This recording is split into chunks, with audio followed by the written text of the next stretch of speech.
up, MPX addicts? Welcome to MPX Rehab. I am your host, the hashtag Certified Mark J. Williams, here with my co-host, as always, the voice of the MPX addicts, Kyle Smith. And we are here with, well, it was supposed to be Baby D, but some things happened, and so we had to reschedule. You'll get her. All times to use your favorite line of card subject to change, and didn't do it. Yeah, well, yeah, you fucked up. A lot's happened today. A lot's happened today. Okay, lay off. But instead, we're going to be starting a series I wanted to start. It's like, admittedly, we've got Morgan Mercy here, and initially the idea was to get you, and then we're going to get Nick Nash, Jacob Lindsay, and as many of the new guys on as possible to get eyes on y'all. Are we allowed to have Dalton on the show? I don't know. We'll have to. I feel like his mom might have to sign off. Yeah, just get a permission slip and we'll be fine. He doesn't have school tomorrow. He's fine. But get as many of the rookies for this year as possible. Get eyes on them and everything like that. I like that.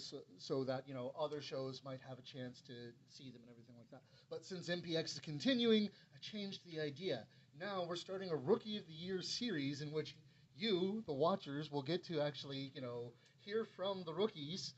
And, that way, this November, December time period, when we start the MPX Fan Awards once again, you'll have an idea of who you want to root for, whatever you want to call it. So I can start my campaign for Rookie of the Year now. Oh, yeah. Awesome. So I get a head start of everybody. I mean, as Rookie of the Year, I promise, huh? I've already disputed it, but okay. You've already disputed Rookie of the Year? Because you were technically last year. Yes, but we agreed that the cutoff was the end of November. It's like with the Oscars, right? They always, like, movies that come out that month, they kind of lump into the next year, and you're like, did that come out this year? No, it's like grandfathered in. Yeah, see? She gets it. Yeah, I get it. Fine, fair enough. Yeah, we're ganging up on you. But, of course, next month we're going to have Jacob Lindsay. We're going to have Nick Nash. We're going to have... it's like, we'll see if we can get Hilda on, because I keep getting told that she needs to be on here, too. For sure. Jacob's not let on here, though. Like I said. One of the 10 I remember. He's already booked, dude. You're going to have to talk to PR about that. Just still hurts. Y'all have PR? Yeah, Pat the PR guy. Oh, perfect. We're going to get that shirt made eventually. I like it. I don't even have a shirt, but he gets one. No. I'm already saving up to talk to McConley about getting a design made that says WTF Kyle. Like that. Yeah, I kind of get that quite a bit in the show. With a voice of the fans or voice of the addicts. You should get a shirt that just says "the" really tiny and then "voice" really big. I like that. And it goes all the way around the back. Yes, I like that. That's a good one too. Yeah. But you can have that one for free. Yeah, thank you. But yeah, I won't even take a royalty. We'll get as much of the 2022 class of rookies on as possible, because honestly, this is definitely, the fact that we get to do this again, for another year just makes me stoked. But of course, it is the end of an era. Mm-hmm. This is the first MPX related show after the retirement of Stephen Kirby, and not even just Stephen Kirby, because yes, obviously Stephen Kirby. Yeah. Kristen. Mm-hmm. Kirby even talked about it on our shows. Not a lot of people realize how much Kristen did. Oh, so much behind the scenes. That's, I think, yes, it's going to suck having Miss Kirby in the ring, but having Kristen run almost everything in the back is going to be a lot too. So, just thank both of them so much for allowing and giving their family to MPX and to the addicts. Definitely going to be missed, but we are, like I said, we're stepping into a new era, and MPX is still around. And are things going to change? Maybe, maybe not. We'll see. Yeah. But it's definitely there's definitely going to be a void without the Kirbys. But I'm also, like I said before, I'm super happy they're getting to enjoy. Yeah, definitely. For sure. They definitely super enjoy deserve not it. being around wrestling. Yeah. And I hope they actually stay true to that. I know Kirby will. Kirby will never sit back in the ring. I firmly believe that. But I want them to fully cut out. Don't pay attention to Facebook. Don't code to the show. No, literally. Go away. And enjoy. Well, and I mean that in the best way possible. Go away and enjoy life. Oh, yeah, finally. no. For sure. My last words were to Stephen Kirby on Saturday night were, now go get your goddamn island home. Get out of here. I'm jealous. I'm already jealous that island. He doesn't even have it yet. Yeah, right? Go on, get. Yeah. Get out of here. But, this, we are definitely going to miss him, because as much as he self-deprecates and talks about how, I was almost silent. You cut my mic. I was giving a nice little heartfelt speech, and you cut my mic. As a matter of fact, I was trying to fix that, man. Come on. Never saying it again. Never share emotions. But, Fuck feelings. You give me a lifeline. he said that he said that he is the least integral part of MPX, and while to a degree he's right, the show can go on without Stephen Kirby being there. Now that there's a new group of people to run it and everything like that. At the same time, everybody is going to know. Everybody is going to know that this is the house that Kirby built. And as a matter of fact, since we were already talking about the MPX Fan Awards, I'm going to announce we are going to have a pseudo Lifetime Achievement / Hall of Fame award class included in the MPX Fan Awards presentation and everything like that, in which it will be called The Pillars of MPX. I love that. That's really cute. Because I didn't know anything about that. Yeah, that's awesome. We talked about it like earlier last week. It's actually thanks to you that I came up with that. Well, idea I mean, I know place. I'm the one that came up with the pillars, but I didn't. I don't remember talking about it in awards. Yeah, no. Was it before or after I got chopped? I'm not gonna lie. After the chops, I was already kind of drunk. I don't remember a lot after that. It was after. It was okay, after. that's why I don't remember it. We were talking about, it's like the Stephen Kirby Award and everything like that. But so we will have the Pillars of MPX class. This one won't be voted on by the fans. This one's actually just going to be the Academy, and we're pretty sure we know who the inaugural class is. For sure. But either way, that will be something we do. And honestly, I'm even going to try and get McConley to do what he does for the offshoots. There's still a thing? Yeah. Okay. As a matter of fact, they have a show just after us, too. Sure they do. Hey, you know what? They talk about their stuff, we talk about our stuff. Let's just go with that. Let's get to the show proper, though. Purple Rain 2022 is in the books. End of an era, beginning of a new era, and everything hell like that. Hell of a show. And it was, it was a hell of a show. Hell of a show. It was absolutely fantastic. Like I said, like I predicted, not a dry eye in that house after that night, because man, oh man, that was an emotional roller coaster. And I'm not just talking Stephen Kirby. I'm talking everything that happened that night. Yeah, there was a couple times that got me. Obviously, Kirby at the end. And ironically enough, I didn't even realize it got me until it happened, but the dark match. And I don't know. I mean, I kind of get why. Cute. Part of me was because I know those kids have worked their ass off for that. And it was also, I know how much that kids can't mean to Kirby. Yes. And how much it meant for him. And you could just tell the whole time Kirby's having fun. And yeah, that one kind of got to me a little bit, seeing them come out. Especially Langley because he's XV, so that was great. I knew you were going to be all about that one. Man, all those kids were so tickled too. Like just watching that, like in the back and seeing it on the screen, like none of those kids could like hold back a smile. Nope. It was incredible. It's like as much as some of them are trying to be the heels and everything. For sure. Yeah. You guys realize we love each and every one of you, right? Langley actually did so good at it too. I think that's what shocked me. Oh my god, yeah, no. It's like honestly, all of them did really, really good. Dalton, DMG, Dalton Gaines, the Kid Mayhem, as we're calling him right now. That's what he needs. Keep the jacket, keep the music, be Kid Mayhem. Yep. He's honestly incorporated. I like that. We talk I've about not heard him called Kid we talk about Kirby's kids, everything from his wrestling son in Ryan, and to Tatum, especially when he first started. He was like the rebirth of the greatest. Yeah, it's like he was the rebirth of the greatest human being alive. Right to the fucking chewing a wad of gum. And everything like that, but Dalton just seemed, especially I guess with the last couple of months, with the way things have gone. The last couple of months, and then like it really solidified at the graduation party when they did, miniature Kirby. Yeah. That's it. That's what he needs to be. He came out, and I mean, let's be honest, for all intents and purposes, that is Kirby's last graduate. Yeah. Like that is Dalton. So to have him be Kid Mayhem with the jacket, with the music, and that's why with honestly the Kool-Aid, we are kind of including him in the Rookie of the Year thing because honestly, he's put in the work to be included in that. And he's been on the show. Yeah. And I'm really hoping that certain members of management, are okay with keeping him going and everything like that. But we'll see, because I know that, he was involved simply because, it's Kirby's show. He'll do what the fuck he wants. That's true. In a lot of ways. But, D&G versus Langley, of course, representing XV because he's the youngest member. Not the newest member. That's still Tommy Dean. Yeah.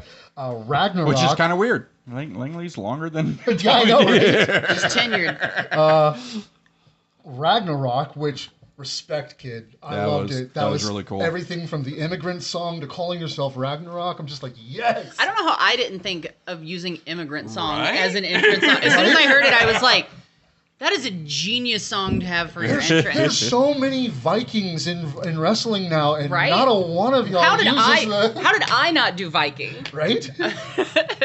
We were Oh, going to no, talk no. about that later, but Yeah, I was gonna say, it's like I kept expecting you to debut with Iron Belly, and the two of y'all were just gonna go like completely. There's you know, still time. War Yeah. Raiders. Yeah, maybe. There's still time. Yeah. well, you can't say War Raiders, but I- I'm pretty sure that's trademarked. But You know what? We'll just take War Machine. We'll There just you take go. that. They're not using it. yeah, no, Like- you can use that one. yeah. But Phoenix Be Good, and of course Hex. Yep. You know, which I kind of cringed when I realized this, but you realize not a single one of those kids have music that's younger than them. No, yeah, no. Not a was one. still good. Even Hex. Oh, what was hers? 1999. It was the Hex Girls from Mm-hmm. Scooby Doo in the Witches. My awakening. One of my many awakenings. We can talk about that later. Yes. I understand. We are going to. You've seen the Carabiner. They know. If you know, you know. But it's like, yeah, no. Happy just Pride Month. The actually, you know what? You being on first actually That's- makes perfect sense. See, then. I was going to The get into stars all that aligned later. just God right. damn it.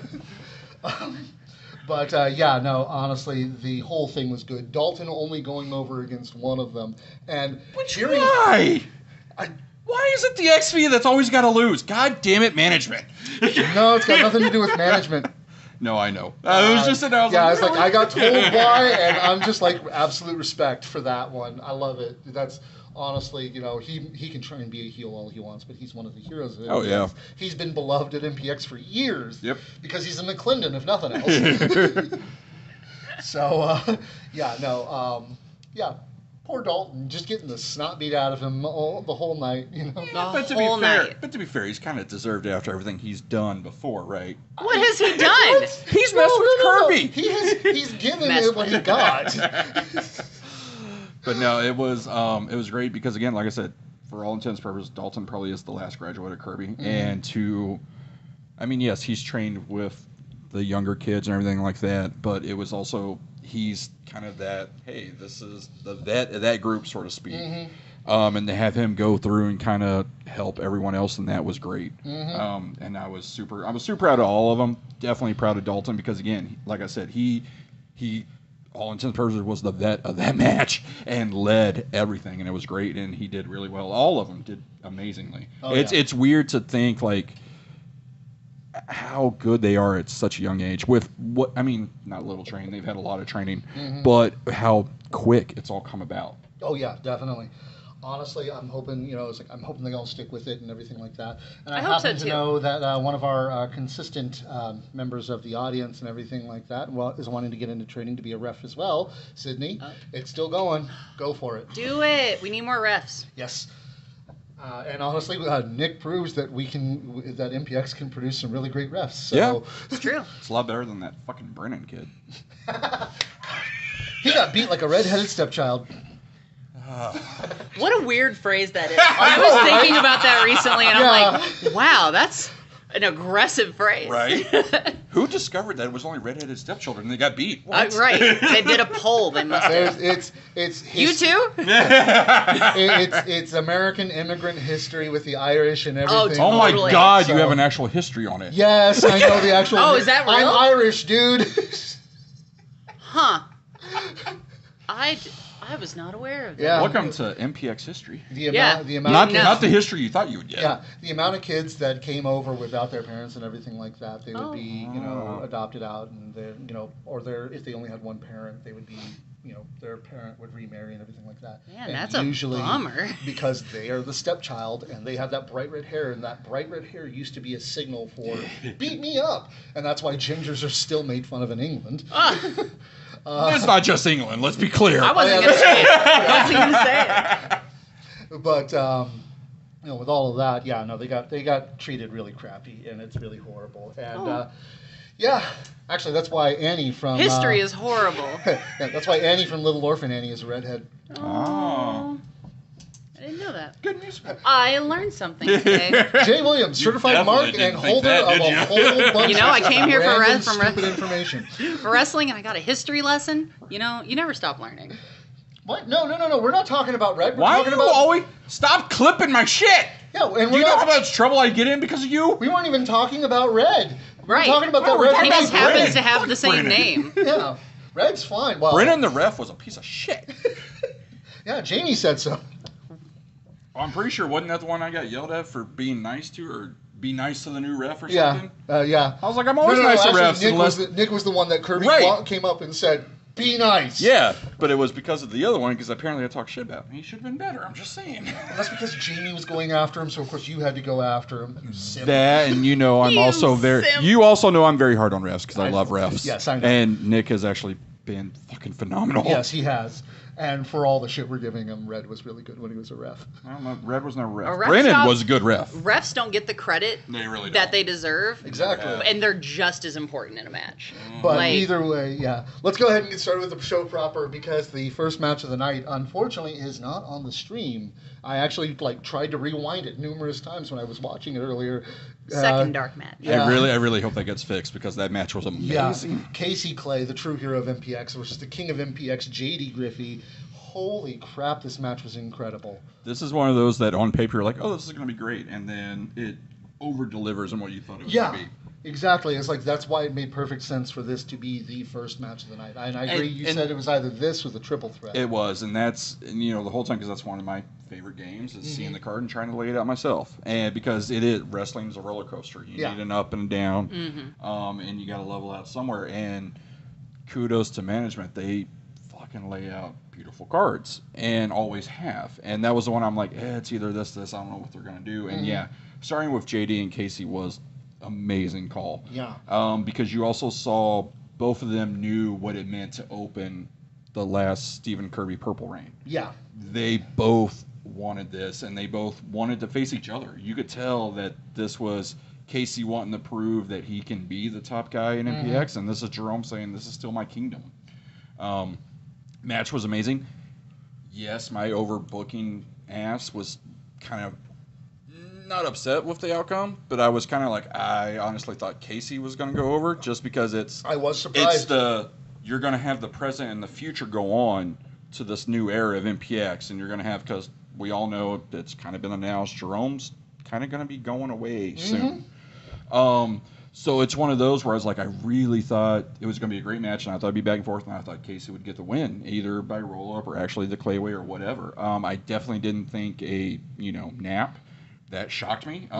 But again, phenomenal match. And to see Jerome giving the respect to all the young people, and that's the thing I think I like about Jerome in this, whatever run we want to call it, this second, third, whatever run he's in right now, the amount of new talent he has helped is just amazing. And that's what a good veteran should do. Yeah. Absolutely. And the match he had with Casey helped Casey 20-fold, even if he doesn't know it yet. Oh yeah, no, definitely. And honestly, the fact that this match did not go a typical JD match style, damn you, certain Pat. moves that he always hits, Casey countered, and everything like that. It was incredible to watch because it definitely shows how good Casey is, and how And again, good for JD is. how young he is in the career in wrestling, technically. And I do hope to see them one-on-one again in a singles capacity. Yes. Because especially with Casey not going over in this instance, I feel like if it were me, that would make me hungrier to try and even the score with Jerome. Yeah, Exactly. definitely. I'm looking forward to that. Who knows? Maybe one day we'll actually get to see them go one-on-one on a different dark show for a different company, if you know what I mean. That'd be But yeah, awesome. So vague. I know, right? No one knows what you're talking about. Well, I don't want to. I keep getting told Such stop all talking elite, about the big such ones. all elite vagueness. What the fuck? Sorry, wrestling? Am I pronouncing it correctly? Wrestling. Is that German? But yeah, no, that was a great one. And then we had the Hateful Eight match, in which the winner of the match would go on to get the 6th spot for the prison break Which we match. still have never got clarification. Is it just the final spot in the match, or is it literally the number 6 spot in the match? I think Richard is intentionally looking at us and going, I'm not saying a word. Yeah, exactly. But yeah, no, this I always love the Hateful Eight matches. Done a little different than we've seen in the past, which we get because obviously this was a stacked card with a lot of time constraints. Yeah. And honestly, there was a lot of questioning as to who was going to be in the mystery opponent within this match. As we were sitting there thinking it might be Schaefer, it might be Remedy, it might be Dave, it might be just all of these names that came up that we were like, it could be any one of these. And we all forgot one of the most obvious that's there every fucking week in the back. That's because she kayfabed us, man. It's because she actually did you, said, I guess, because I didn't even pay attention. Oh no! It's like my whole that mind and heart set was I was like, oh, it's Dave Sagan. She had worked her ass off to make sure that certain people didn't know, so that she could make it a big surprise. Livy Loca, the Wicked One, the Livin' La Vida Loca. I don't think she likes that anymore. I don't know. Just rolls off the tongue so well. It does, but I like it. I don't think she did. Livy La Vida Loca, Yeah. That was originally, I think, her moniker, wasn't it? Yeah, that was the original one when I first saw her. Yeah. But, it's like, or as I love to call her, the Angry Hobbit. I don't think she likes that, though. No, she doesn't like that one I so feel much. like she doesn't like. It's like she laughs at it now. I got in trouble It's once. like me calling Iron Belly Hobbles. He doesn't like that either. Yeah, I got in trouble for that one at one point. But you know what? She'll kick my ass when she's on here in a couple of weeks. Yeah, because I'm feeding her Jaegers. So you're So we're just reminding her of Yeah. those. Yeah. Hey, you know what? That means that you get the sort of revenge with her chopping you. Now she'll chop me. Nope. Oh, yeah. Okay. No, I was like, I'm not taking any more chops. Oh, no. Give my chest a week. God damn. But, yeah, it's like, it was No Limits, Noah Navarre, Dylan Smasher of Mayhem Mafia, card subject to change, obviously. The Amalgam, Corey Constantine. Get to with it. Jinx. Get to it. Get to it. Huh? Get to it. Private Detective, Phil Nope. Noir. Get to it. The boy band behemoth, Mike. Get to it. The bear fighter, Dmitry Alexandrov. X. The reason we were sold out for Purple Ring. The party Viking, Tyler Jett. No. Tiny Hammer Tyler Jet. And we didn't get it. I was severely disappointed. That's my fault. I'm sorry. It's sitting in my garage right now. He has a tiny hammer? He has a very It's tiny hammer. a tiny wooden I love he used that. to purge. It was funny. He made jokes about it all week. He should team with Iron Belly. That way he's like a Iron Belly in training They- with his little. I was going to say, Oh they my want to God. do that anyway at some point. I love that. Big hammer and tiny hammer. Great. Come on.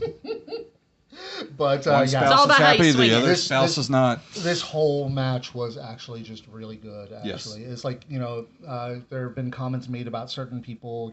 It's like, well, since they haven't been in the ring as much, they put on ring rust, put on weight, etc., etc., etc. Not a single one of these people. Nope. In any capacity. Tyler didn't look like he missed from what I saw, and trust me, I looked because Tyler, again, despite all You the hold shit, him to a standard. despite all the shit I talk about that man, I love that man. He's one of my favorite wrestlers I've seen at MPX. Yep. Because he reminds me of one of my top 5 wrestlers of all time in Chris Hero. So I've always enjoyed Tyler Jett. I can see that. Now, joke on the side, fuck Tyler Jett, but no. When he's the voice of the Addicts, fuck Tyler Jett. Yeah. But no, everyone performed really well because it was one of the things I was really not worried about Livy, but I was kind of like, okay, what's going to happen? Because it has been 2.5, 3 years. It's been a while, hasn't it? It's been a bit. It's been a bit. So that one I was a little worried about, but no, didn't miss a beat. And obviously, like I said, this was done a little different than we've had in the past. Usually it's 2 start, then someone else come out with a weapon. But with the time constraints, it was already going to run long anyway, so they just had everybody out in the start, and with everybody getting whoever got pinned. Yeah.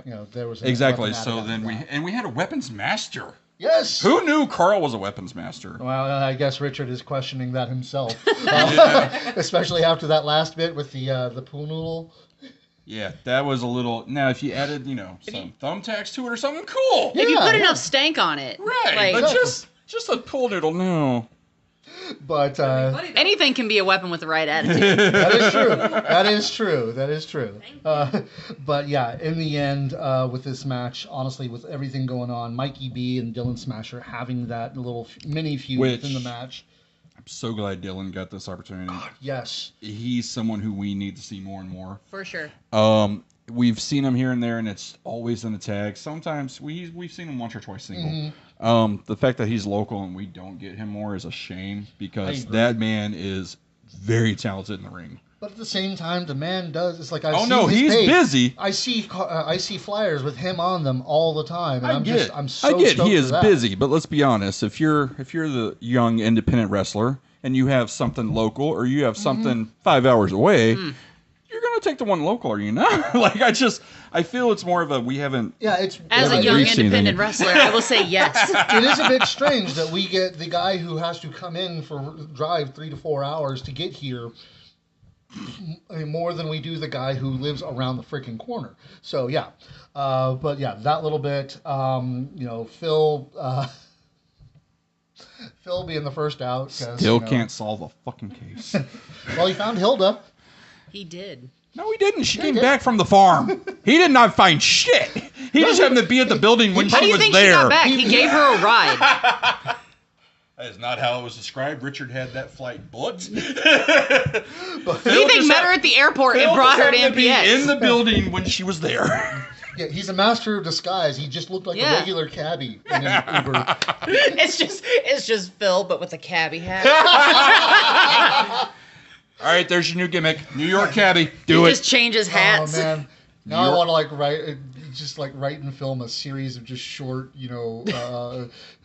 noir detective things. Have nothing to do with wrestling, but still have Phil Noir. Oh, so you could do the whole film noir thing. Exactly. He's got the fedora, but then of all the offices she could have walked into, exactly. And he's got like a veil.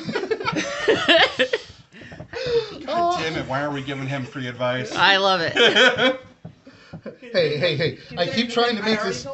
It's like I keep trying to make this more of a production company than just us doing YouTube stuff. So all sorts of free ideas. I want to do that. That's my ideas. But in the end, even with all of the really great matches, Mikey B once again bringing out the records and of course still having trouble smashing them until he got to Dylan. Someone finally had a hard enough head. Mm-hmm. Jesus. Well, and that's hit the thing. After hit, am I right? Well, and it's crazy. Good one. Yeah, I'm good for 1 or 2 a day. But that's the thing is one of those where, originally when we were talking with him and Sky, they both were like, yeah, we didn't know how to work, and they actually worked really well because Sky fucking told him, you swing that motherfucker, and he did, and it worked. And it was he was swinging. Mm-hmm. They were just bouncing for some reason. Yep. And we all know. Went flying into the crowd. That was my favorite part. Yeah. Because he went. Someone got a souvenir. And saw it go, and he's like, "All right." It was a flyaway hit, didn't you know? Yeah. It's a one-hit wonder. Perfect. But no, it was. Puns. Though I love those because when done right, they look amazing. Oh yeah, no, just the explosion. Brilliant. Like that. Yes. I do always like check the doors, them. I do always check them first to make sure it's not anything. Good God, yeah, no. Right. Walked out Don't with, destroy anything that's worth a lot of money. My favorite was sitting there and one slid by me and I just moved it with my foot out of the way and Sydney's like, "No, don't touch that. Give it to me." I'm like, "The fuck? Okay." She just wants it. Yeah, and then I was like, "Who is it?" "I don't know." Then why the fuck did you want what the hell? Sometimes you just need to build the vinyl collection. Like it was something so good, like Queen or something. I'm like, it had oh, nothing okay, to do with Mikey. It had to do, or it had nothing to do with the song. It had to do with Mikey. If Mikey smashed a Queen record, I'd kick his ass. I was gonna say, I hope Queen some vinyl? people. No, that's not. Queen, Doors, someone stop the man. Anything else, fine, but don't break those two. Zeppelin or so. Just that makes me cringe, and I don't even know if it's happened. I'm pretty sure it's all just been the trash vinyls that. I would hope so. The but 50 watch Mikey come on show. He's like, "Oh yeah, there was one. It was some Beatles worth like $200." Yeah. What the fuck, man? What's LED Zeppelin? Oh God. You would see a murder live on camera. He would ride that. He would walk up that stairway to heaven. He would be there. See, I told you I'm good for 2 a day, and I'm done. But no, that is the. I love you. Also, Courtney brought the great point too. Is it was Smasher really trying to show who is Matlock's best friend. Yeah. It's not Mikey, just because Mikey has a shirt. Exactly, yeah. No, yeah. it's Dylan Smasher. It's his tag partner. Oh, no, we talked a lot about you, Olivia. Don't worry about that. But Fuck you, Pat, again. You're not even here and you're pissing me off. Oh, no! No, thank you. Bowling for Soup is amazing. Shut They're the fuck up. awesome. But, yeah, no, Bowling for Soup is good enough that in the end, MPX has with everything that satisfied. happened, it was, of course, Dmitry Alexandrov that came away with the win. He gets the 6th spot in Prison Break this Saturday. Throwing Corey through a door, which was amazing. Jeez, yeah, no, it's like... And didn't yell Flosion while he did it, so hey, that's why it works. Knock, knock, bitch. Coming away with that win. I thought you said you was, only had one. I didn't say that was a good one. But yeah, no, this was a great match, and honestly, I mean, we saw chain, stop sign, we saw pull noodle try, but then we saw a door. Like, there were so many weapons. I That think was great. I still think somebody should have yanked that pull noodle and just started smacking people with it. That would have been funny as hell. I don't watch it. But yeah, I mean, again, you throw thumbtacks on that pull noodle? Oh, that's great. we don't even have to throw thumbtacks. I mean, we've seen more ridiculous stuff happen. I guess taking Put the just, skewers I was gonna through say, it? oh, fuck! Whipping that. There's an idea for you, Remy. You've only had one hardcore match, and you're already thinking of great stuff like No, that. I'm just like, great. Now you know that Remedy's gonna be tuning in and watching that. Sky's gonna watch it. Zach Morgan's gonna There's watch an it. idea for you He's gonna guys, for see it. sure. It's just You like- know, Wesley and Dimitri are coming up in some fucking hardcore match they get at T-Ray's pool party. There you go. Yeah. Skewers and a Love fucking that. pool noodle. Dimitri, Crazy- Wes, one of y'all better do it. motherfuckers. And then send me the fucking footage, because I won't be there. But then after that, we had the triple threat match. Frankie Fisher making his return against Mr. Legs and the rugged Gabe Wilder. This match was... Rugged. I will say, I did not expect the outcome of this match, but everything else in this match was as good as I was hoping it would be. This match, it was so fun. And we knew it would be. And it was great, because again, it's always good to see Frankie back. Especially since we talked to him last week. Seeing him come back, doing everything he does and everything like that, and then going against two young guys. Again, this is what a veteran should do. They should help the younger guys. And for the most part, at MPX, that's what we see.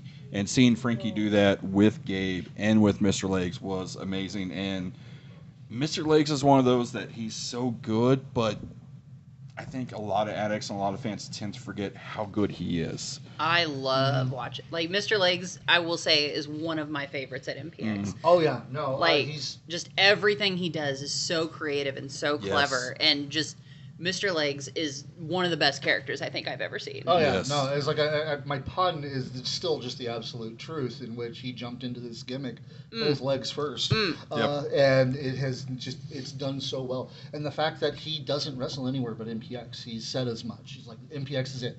That's if MPX had gone away, so would Mr. Legs. Now that MPX is still going, we may continue to get MPX, Mr. Legs. So Yeah, he's not Mr. MPX. Hold up. That's Oh, no, Mad, no, that's yeah. Mad Prince. yeah, I don't know. Not yet. No, Hopefully he we'll get another he tournament won soon. Mr. MPX. He's until we have another Mr. MPX. He's the reigning Mr. MPX. But yeah, it was just the how incredible he is just in the ring as a character, just everything about him. It's just, part of me feels like it's a little bit of a waste that he's MPX only. It is. I kind of wish. Kind of makes he, him more special, though. At It the does same make him time, more yeah. special, but I kind of do wish he. Again, every wrestler has their own dream. That's fine. I do wish he kind of did a little more, or at least try other places. Just because he is very talented. I don't know if that's obviously that's him, because he even said he's like, nope, I'm only MPX. Just try. I think you would be shocked at how many companies and how many other fans that don't go to MPX would actually enjoy your shit. Honestly, Because you're so good. Your character obviously is one of the best. Your in-ring work is so good. And it's one of those that it does shock me of just how good he is. Just like, to be perfectly honest, like knowing the crowd makeup of the DFW All Pro crowd and everything like that, they would. Oh, love him they there would too. fucking eat him up. Yeah, they would love him. He would be so popular there and everything like that. And then of course you'd have the Nastico would have to get on him about that because masks and everything. But still, maybe who knows? We'll see. Never say never in wrestling. For sure. Unless it's Kirby returning, and we're never seeing him again. I firmly do believe that. I've said that several If times. there's anybody I believe that he There's will only never one see man him I've ever again. believed to say that, and it's him. Yeah. But yeah. No, this match was so good, and it's one of those where we had seen online Gabe calling for Frankie one more match. Like this is something Gabe's wanted, and Gabe and Mad Prince. Gabe's the one who got it though. he is the older brother. It goes to Yeah. rights. That's how it works. Yeah, exactly. Oh, so Mad Prince got Tatum, which would be the hand-me-down. Exactly. It's the it's the step down Frankie. I didn't say it. Well, Those are your words. Considering he's Love like, you, you know, Tatum. how much he's influenced by Frankie Fisher, it just makes sense. Yeah, but Oh my- no, it was a great match, and it was one of those where again, it was a Purple Rain that everyone had stepped up for, and these three men were no different. Yeah. This match, every match we're going to talk about exceeded everything you had going into it, because this is one of those again where even even Fisher here last week was talking about. He's like, I don't know what I have. I haven't done this in a while. I don't know how I'm going to be, and he didn't fucking miss a beat. And Gabe stepped up, and Legs tremendously stepped up. Everybody who had been previously Stepped up. retired and decided to come back Legged for up. this last show Leg and up everything like that, I Undefeated. didn't see ring rust on any of them. They were as good as they ever were. Yeah. But yeah, this match, Mr. Legs coming away with a win on this one. Like I said, I was surprised. I thought, Legs was, to be perfectly honest, I thought Legs was there to eat the pin. I was too. I figured it was going to be Gabe over Legs. Maybe Fisher, because I could see Fisher being that. It's like, no, I'll push over the new guy. That's fine. But in a triple threat, there's no reason to do that. And you let the vet kind of take out like they did, and then you have the new guy. And yeah, Legs kind of shocked me. Also because everyone knows I love Gabe. He's one of my favorites. Yeah. It did shock me a little bit, but the way, as soon as it happened and the crowd's reaction, I was like, nope, fucking brilliant. That's exactly why. Yeah. No. Because it is Purple Rain. It's our WrestleMania. You let everyone go home happy, and Legs is one of the most beloved characters at MPX. So yeah, it was amazing. And then after that, of course, speaking of letting the fans go home happy, we had the 6-man tag team match, the return of the Crypt, Lord Hardacus, the Demon of Devastation, the Immortal Jason Silver, the Texas Chainsaw, Sky de Lacrimosa, of course, with the mastermind Isaac Mazer in their corner, taking on the Puerto Rican juggernaut Angel Camacho with Ocho and Onyx Camacho in his corner, with him. I'm sorry, it's like if you watch the match, that match could have been won by Angel alone. That's why somebody else took the pin. Was it Onyx? It was Onyx. Oh, okay. Yeah. I listening to the... I get them confused a lot. I agree. I know Ocho and Angel, and apparently they have a girl now. Yes, Yeah, that's so- the younger cousin, younger didn't know sister. that. Are they all cousins, or any of them actually brothers? Zarek and Onyx Okay. are actually brothers. But they're all cousins from there. They are a And familia. what's Nastico? There. Adopted. There we go. Kidnapped, because that's how Nastico turned heel, because he got kidnapped by UFC, and they beat him up, and then he came back and turned on the God, what do they call it? So Cartel? Stockholm. Sykes Oh. and Inferno. Yeah, those three. Yeah. But no, that was the one that having that match, and then obviously the lineup. Everyone wanted Hardacus and Angel, which we do. We still want a one-on-one, and this a lot match, of beef. This match proved it more than anything that I this needs a loved- one-on-one. I loved the fact that this match proved that even Hardacus would have problems with Angel Camacho, and the fact that it's like that just made me want to see a one-on-one between them even more, because that suddenly makes Hardacus the underdog in the match. That's so strange to me. Exactly. It's so weird. That's not right. But still, it's like the fact that he tried to get Camacho up in a power slam, but Yeah. he fell. He buckled and fell. Angel's a big boy. Yeah, and when he tried Big boy. when he tried to do the old school, Angel, countered that too. It's like Angel seemed to have Hardacus' number. I was actually almost half expecting that that UFC was going to win. You're questioning Hardacus? He's gonna pop up behind you. I'm just He's gonna saying. break through this wall. That or Isaac's finally going to yell at you and not me. No, that was what made this match so incredible to me because I was paying rapt attention to the whole thing. You and Taryn's dad. Because it's like it's one of my favorite groups, bunch of my favorite guys, everything like that. Except And for that Silver guy, he's a dick. Silver is a dick, but he's our dick, so it's fine. Yeah. He's our... But Never mind. I actually refrained, everyone. You should be happy. no, she's okay. Alejandra is part of the cartel, which UFC is a part of at All Pro. The UFC is a different group, too, technically. Yeah, but didn't they all split? Isn't the cartel done? I don't know. Square's a Yeah, I rectangle. was gonna say I Rectangle's not a square. don't follow DFW, but no, Alejandra was never part of the Camachos. Yeah. Never actually a part of the Camacho. She was just part of the. There's a new one though. I just remember because I saw a picture. Yeah, I was like, oh, who are you? Yeah, You're there's a new one. There's a I don't girl, care. I still don't like any of them. Yeah, well, Fair enough. that's very Angel almost he tried to squish me I remember. I don't forget. Fair enough.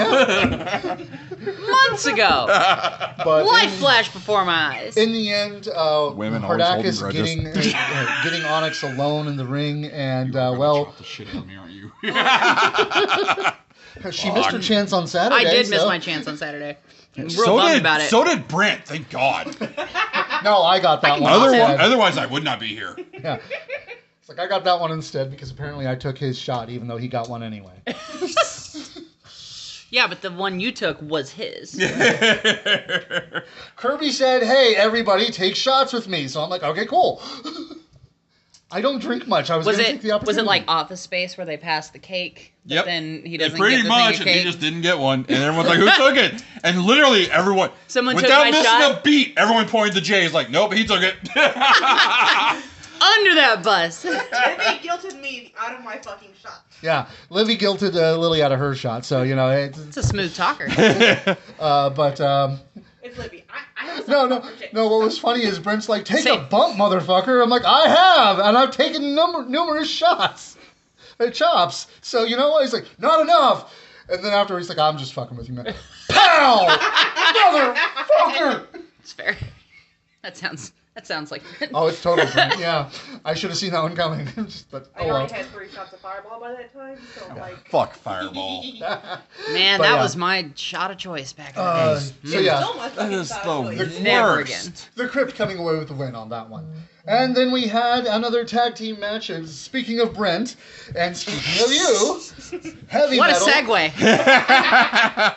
Heavy Metal, represented by Big Fitz, making his return to MPX with his little sister, Morgan Mercy, taking Which, on... and I was glad the Fitz we got is what I wanted. Because I was afraid. I have nothing wrong with what Fitz is doing now. Yeah. I actually really enjoy it. But it doesn't fit with what they were doing with him and Morgan. Yeah. With you. Honestly, yeah. So I'm really It's like, glad I was wondering whether we were going to... we got just Fitz. That's what I wanted, and that's what I like. Yeah, we got Big Fitz, not the Fitzer Taker. Fitzer Taker.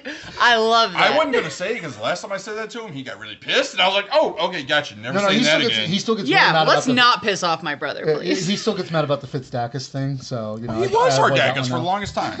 We all know that. That's okay. When Hardakis came back last time, he had the beard and he had shaved his head completely. So I'm sitting there going, "Oh shit, is he actually Hardakis this time?" Told you. It's always happened. He was. But taking on DTF, represented by Super Expert McKinsey and Machiko. Let's be honest, not represented at this point. They are DTF. Yeah, one's retired, one's exiled, and the other one's in New York. Well, the other one was a probate. Oh, you're talking about Jigsaw. I'm talking about Fuck Jigsaw. that. Yeah. Okay, yeah. No, I'm not talking about X. I still want Jigsaw to fucking come back and just wear the DTF and still think it's around. That would be the greatest thing in the world. He's like, it's like R-Truth, but Oh my god, Jigsaw was so great. You know what? I I would thought very you- much enjoy that. I thought you were actually talking about Marcus Rose. I forgot all about Oh, no, X. X was in it too. I knew there was a bunch of people They in had DTF. a but shitload of people in DTF. What the fuck? Yeah, that's one of the reasons they wanted to end it, because they're like, this was supposed to just be a couple of friends, fucking around. It wasn't supposed to be this huge, NWO kind He of got thing. Bullet Clubbed out. And then you had Yeah. DTF Hollywood and DTF Wolfpack. Yeah, except this one was DTF Waco. DTF Sting was there. You had DTL down to Latino. I could tell that was on the fly, but it wasn't bad. I would actually like that group. So just saying. But no, this match. I had said to you that you were talking about, you didn't know how you could possibly repay Kirby and everything like that. And I said, well, what you do is you go out there and you wrestle the match of your life. And honestly, I think that you did. It was the best match you've had so far. Thank you very much. And it's like, I know that certain people don't like intergender wrestling and everything like that. And I know that there's certain opinions about other people in that match. I'll beat them up, too. Yeah. No, we're talking about in the match. No, I know. No, he knows. She got it. He knows. Yeah, but this match was really good. And I had to watch it again to realize. I'm just saying. That's one thing me and Mercer share. But DTL. Or the not PG DTF. No. No, it's down the fight. Yeah, it's down to fight. Yeah, for sure. What it means. The joke is obvious, but it's down to fight. But no, the first time, because whenever I first started training with MPX, I went back through just whatever I could find on YouTube. Didn't have the network at the time. Mm-hmm.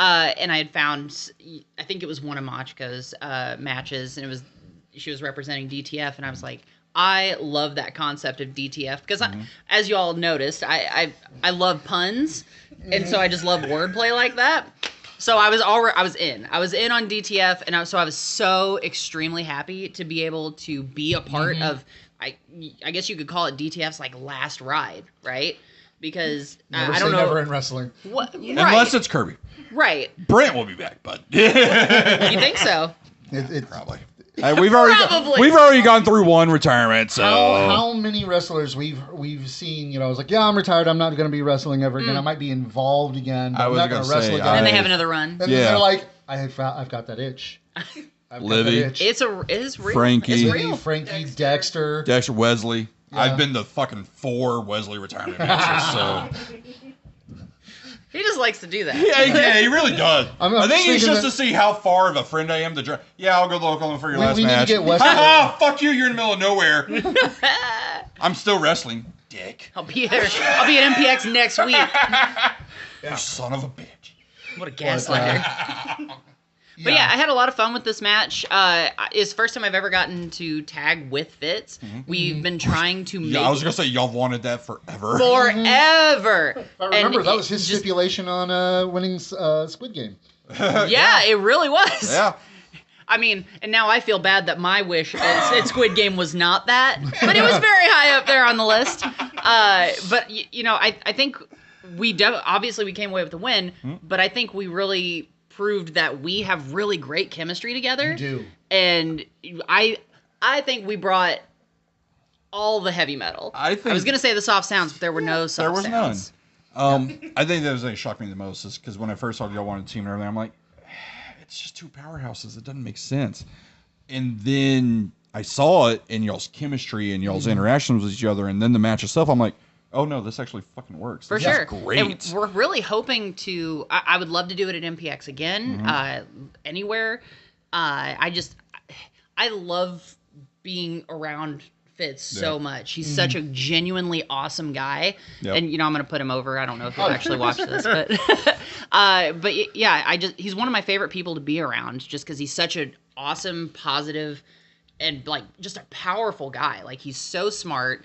He is very knowledgeable about wrestling, even with the short amount of time that he's been in wrestling or been wrestling. And yeah, I love being around that, and I would love to tag with him at any other place. Like this is not the first, or this is the first, but it's not the last time you'll see heavy metal for sure. Yeah, I hope not, because it actually, like I said, it kind of surprised me of how good it was. For sure. And bullshit, James, you have the itch. You just scratched it last Saturday. As a matter of fact, we're about to talk about that itch. Oh my god, double segue. Yeah, because after the tag team match between Heavy Metal and DTF, we had the tag team gauntlet match as Civil Disorder went on to try and defend their tag team championships against Try. They did 3 times. 3 times. Didn't always work, but starting out with Nick Nash and Micklon, because obviously card's subject to change, or Michelin Man or whatever. What do you call him? Lots of things. Michelin, Yeah. Micklin. Yeah. Sorry, can you spell that one? I can't. That's why I don't know how to say it right. That sounds like you're just doing the onomatopoeia of two pieces of metal hitting each other. That's a heavy sound though, so we can't do that. Yeah, no stop. No stop sounds. But no, that's the thing. Whenever I first saw it, I was like, Michelin, what the fuck kind of name is that? And I think it was he leaned over and he goes, "There's a T in there," and I'm like, "Oh, okay, cool." Yeah, you can't just ignore the T like that. It's Nuale, the language of the Aztecs. Is he Aztec? He's Mexican, and, yeah. I knew the first one. It doesn't mean he's Aztec. There's a lot of okay. Square's a rectangle. Rectangle's not a square. See? Depends on which video you're looking at. What? He knows He what goes I'm in the talking square hole. Oh, You never- no, I've not. No idea what's happening. Yeah, we'll show you. We'll show you later. Okay, but great. yeah, Nick Nash and Micklon covering for the fact that, of course, Mayhem Mafia wasn't able to be there because Matlock wasn't able to make it. Yep. Which gave Dylan Smasher a great opportunity with the Hateful Eight, and it gave these two a great Yes. opportunity with this match, and they did their damnedest. And Nick is phenomenal. Nick is absolutely phenomenal. Honestly, he's got the ideas. He's got the, honestly, he's figured it out. I don't know if it's clicked for him necessarily yet. He knows who he is. He knows the character. He knows the mannerisms. He knows the walk. Just from the walk, you can tell, Right. oh, this guy's a fucking dick. And honestly, it's like, And it's amazing. Yeah. And then in the ring, he's actually really solid for someone who's kind of so new. I agree. Seeing him, And I hope he sees this. yeah. I'm sure someone will clip it and show it to him, me calling him a dick. But Yeah, just do that part. Just Wasn't me send this that time. to him. Please Wasn't don't me do this that. time. But that's the thing, seeing him in there with someone of the expertise of Exodus and Kari proved how good Nick actually is. And let's be honest, for the most part, Nick working most of that match. Yeah. And it was good. And it's like it's nothing really against Micklon, but obviously it almost seemed like Nick Nash kind of outshone him in this a lot. Are you reading James's latest? Yeah, I was. And that's a lie. I know, right? I know that's a lie. But the amount of just attempt. I don't know how to put it. Just like I said, Nick Nash really kind of shone bright in that. Oh, yeah. one. Obviously, Kari Wright in Exodus Prime, the final boss, and the reincarnation of you excellence, who's go. probably going to have to reincarnate again after this Saturday. Oh. How many times can you reincarnate? Is he a Time Lord? He's a Time Lord. Yeah, Okay, he'll, cool. he'll come back again. Somebody It else. depends on how close he is to Mystic. If he comes back as David Tennant, I'm done. I'm done. I'm out.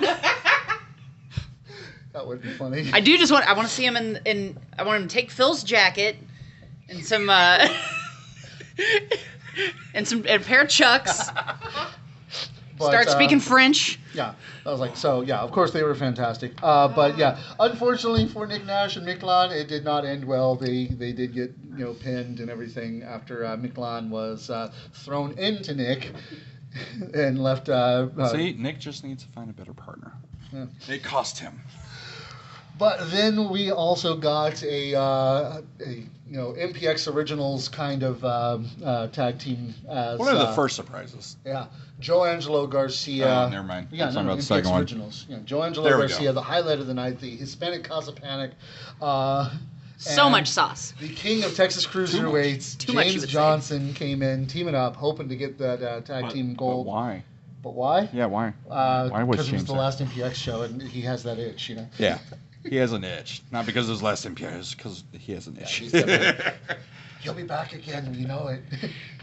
I hope so. I actually do hope like so, watching. because I think that's the thing. Out of all the veterans that returned and everything, James was the one that impressed me most because the motherfucker has not missed in the 15, 16, however many years he's been wrestling. He's never fucking changed. He's always been solid and been on and has proved he's one of the best. And this tag match was no different, even if it was a short interaction, James didn't miss a fucking step. No, yeah. James Johnson is so fucking good, and he's one of those that people really should talk about more Honestly, in the history of Texas given wrestling. how long it's been since we last saw him active in the ring, I was expecting him to have some kind of ring rust. And he everything, still but he goes didn't. down the street and not across. It's amazing. You knew I was going to do it. It was the one thing I don't know what kept. that means. I know it in one context, but Well, I he don't think it's what doesn't you mean. So he goes down. He doesn't go across. Got you. The Got. emos. I'm following now. I'm very blonde. If you've not noticed, takes a minute. It was one of my favorite jokes that I was told it's very inappropriate. I'm like, okay, cool. It means I'll do it more. Yep. Right. But yeah, no, this it was good to see them, even though it did not end. Is well. that your first one, Courtney? Is that my What? first Jesus? I think so. Yeah. Oh, okay, I think cool. that's the first one. And James says 22 years. 22 years. Jesus, Damn. James. Right? I won't tell you what I was doing 22 years ago. 22 years ago, I was in high school still. I won't tell you what I was doing 22 years ago. But Alive 22 years ago. That's very sweet of you. I Second grade. but was around there. it hurts. It hurts. Is that the age? The age hurts? Yeah. Yeah, that's fair. I was like, I was in fucking high school. Ow! Yeah, I'm not doing the math. Fuck that shit. But yeah. You lose Damn your it. train. Yeah. I completely lost my train of thought. I've been there, brother. They got pinned, and then we got the first of the surprise teams as the pub crawlers came out back together. It was like no continuity to this whatsoever, and nobody gave a goddamn. Not even me. See, I have a feeling that they just met at a bar somewhere. Johnny bought Zero a drink. All They was forgiven. discussed it. They had 10 drinks, 10 beers each. To quote Thor, Right they before the drank- show. To quote Thor, they drank, they fought, they made their ancestors proud. Exactly. That's all you need to know. Yeah. That's exactly what happens. Yeah. You Yeah. say no Like I continuity. said, Fuck that. Like nobody cared. Nobody cared about any quote unquote continuity on this because this is exactly what people wanted to see when it came to the pub crawlers, them coming back, and the fact that they went in there and made it seem like holy crap. We only saw 4 teams listed on there with 3 Civil Disorder, Mayhem Mafia, and Joe and James, and a mystery team of some sort. We thought this was the mystery team. Holy and crap! it's Purple if it's Rain. It's You yeah. got 2 mystery teams. Yeah, we got 2 mystery teams because even though it looked like the pub crawlers were going to do everything they could to become MPX Tag Team Champions, it didn't work out that way. But then we got the final team Talk about in which we got the return of Mr. Match of the Night. We had Yes. the Tommy Becker. We And- had Jamie and- Aller, Yes. who assaulted me. Whatever. That man hugged me, and I'm sorry. People say Tommy Prince has a great hug. Fucking Jamie's got an amazing hug. Whatever. But, Tommy Prince has an awesome hug. I've not been that hugged is by true. Jamie. That is true. The jury's still out on that. Jamie Aller is a freaking teddy bear when it comes to hugs. I can see that. I can totally see that. But it's like the larger than life making their return to challenge Civil Disorder, which suddenly made something that I'm sitting there going, but really though? When I saw the card for that match, it said Civil Disorder has been a dominant team. It's like they've defended the belt like 3 times since they won. And No. they've defended them 3 times They've successfully. defended- this is their second run. They've defended a lot. No. Civil Disorder is one of the best factions at MPX. You can't Since deny that. Since they won the belts, they haven't been able to defend the belts because they've always been involved in other I don't know. stuff. Aren't they the only faction in MPX right now? Well, I said of all time. Well, Oh, okay. Yeah. I thought you said Yeah, right no, now. of all time. But no. I guess We got by the default. most we got the Technically, most I guess they dominant are. team in Yes. MPX history. We have the after forever Reign. tag team The champions. yep. We have the if what we tag were team told is champions true, of the then universe. I guess, I love you, Livy. yeah. What did So he do much. now? The real Texas legend is Dark Dragon. The next comment, though. Great at taking cookie sheets to the face. But yeah, they came out that and dark dragon honestly, who's taking cookie sheets to the face. it's like as much as Oh, Ryan fuck said yeah. that he, had no problem never wrestling again, he was done. And- Like that. Yeah, we hear that. And again, never say never. Never say never. Look at the footage and look at Ryan's face the entire time. He's Yeah. having fun. And honestly, I think that had a lot to do with the fact that he's in there with his best friends. Well, of course, he's in there. Yeah, he's in there with Tommy and Jamie, and they're, again, haven't missed a fucking beat. Mm-hmm. Even brought out new things. They went to an old move, and Tommy's like, no, I broke my leg last time we did that. We're not doing that shit. Yeah. And then Ryan's like, okay, hang on, I got something. Fucking Yeah. suplex on him. Yeah, that's great. God, that Was it- spin on that suplex? Holy crap! Was it Purple Rain last year? Was the last time we saw Ryan? I Uh, feel like it was around there. It was pretty close. It was was- August yeah. or September. I can't It was remember. That's somewhere- crazy it to was think somewhere- that it was I that think- much I time. think Purple Rain, he came out to Yeah, challenge. 'cause that was Oh, right. Dex's last Exodus. That's true. And then it was like a month later, he fought Exodus in his final match. Yeah. Got you. Yeah.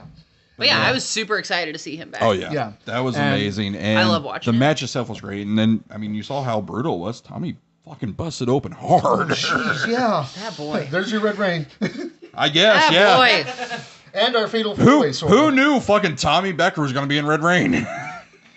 He always is- denied he is doing the Red Rain. He Sure, always he didn't. denied doing hardcore matches, but hey, he bled.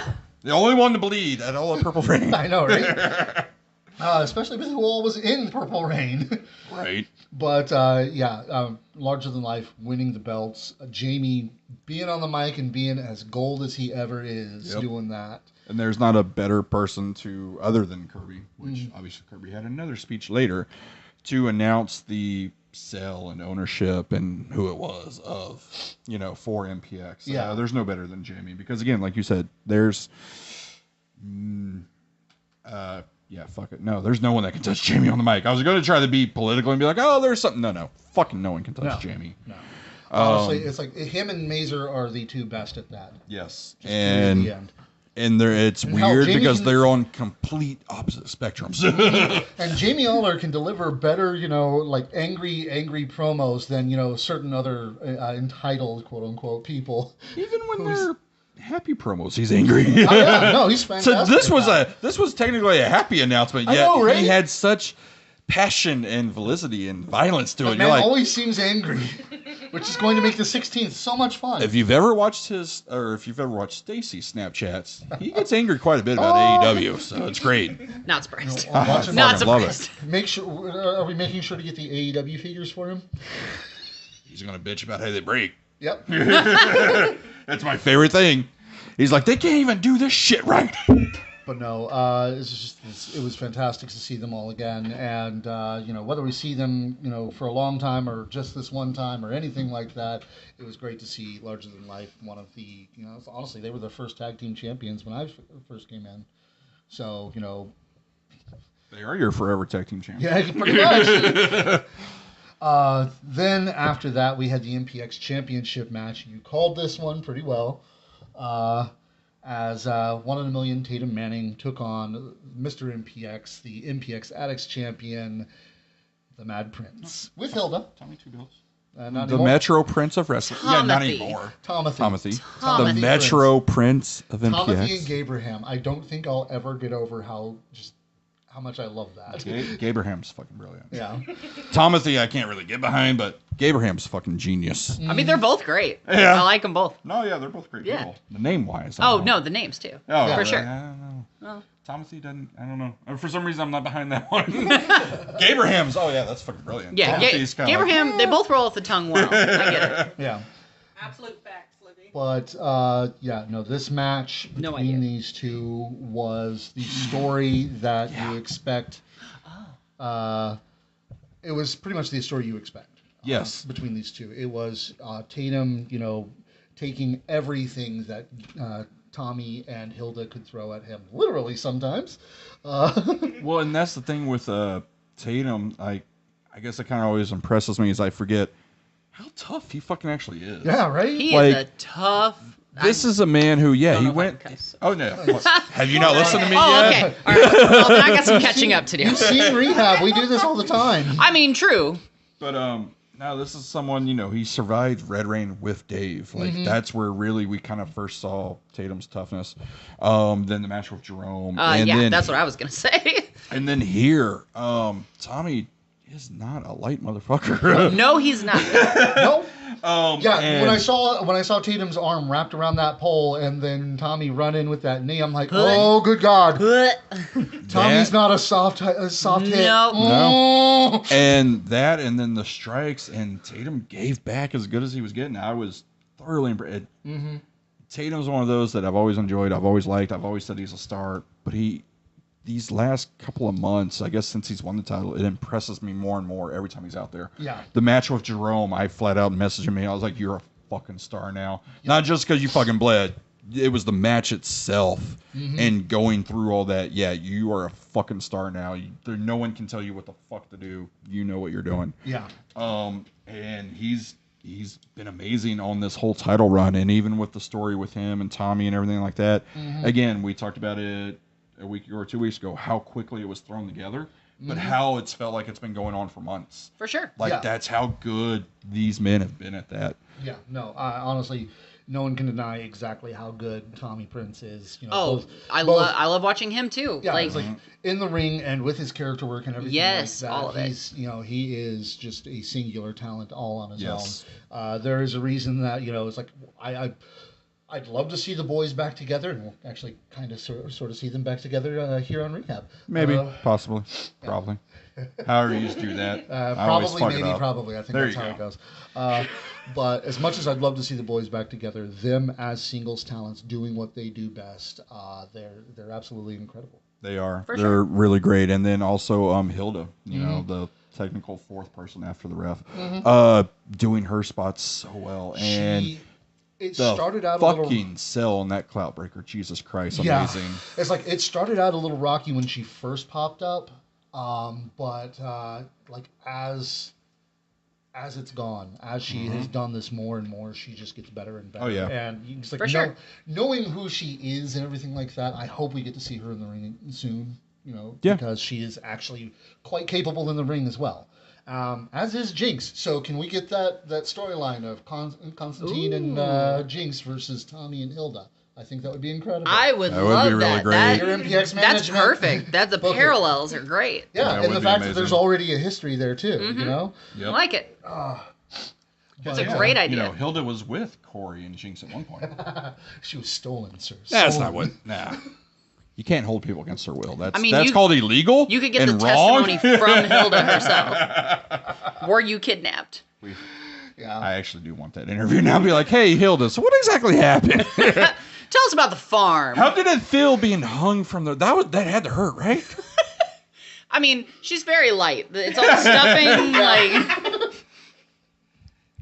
But no, I'm trying to she's. get Phil on that. I am Nothing very. has happened yet. It's a lot of red tape. I was very impressed by how she did in this as well. It's like the only quote unquote hiccup I saw was there was that moment where it was very obvious where Tatum was going to duck out of the way of the powder. Yep. But that's one of those ones that you have to be like a really old hand at doing that to get that timing just right. So it was, other than that, it was really good. Right. So, and of course, Tatum Manning coming away with a sudden win, doing the clout breaker off of, Tommy going for the top rope curb stomp. Just, that was incredible on its own. And The timing it takes to do that, it was great on both of them. speaking of getting that timing just right, holy crap.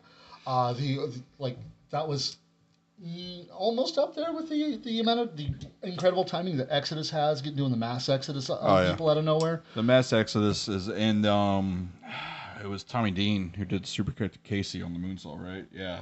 The timing on those are. I will fucking have crazy you amazing. know, as happy as he was to see Kyle, Patrick, Rocky was staring at the stairs like, where I was gonna say, he? don't be honest. That dog did not give a shit about me. It ran past me looking for you. Yes, absolutely. And then when I came upstairs, I was like, I'm here. Nope. Still stare at the stairs. Like, Yep. fine, fuck you. Now, admittedly, the cat came over and was like, Yes. hey, it's one of my people. Yeah. The cat immediately went to me. Which Yeah. Just so you know, both of the dogs were very interested in me when I came in the door. Yeah. So if that makes you feel any better. No, not really. James Lindsay's comment. Yeah. I'm assuming that's Jacob because the last name is spelled the same. So Which? yeah, that's just. They've Dude. had several incidences with finger in the chili, so which one are you talking about? You know, he's 'Cause they've had talking a the one lot. that made the news in the. A what made the news? They really should have all made the news. True. There's been that is rat true. tails. There's been fingers. That's why you're doing What it. hasn't made the Yeah, chili? you don't eat their chili. Seriously, you don't eat their chili. It's like Chipotle in general. But it is. Yeah, one of don't eat those. chili at Chipotle either. They have chili at Chipotle? Exactly. Okay, I was like, wait a minute, what?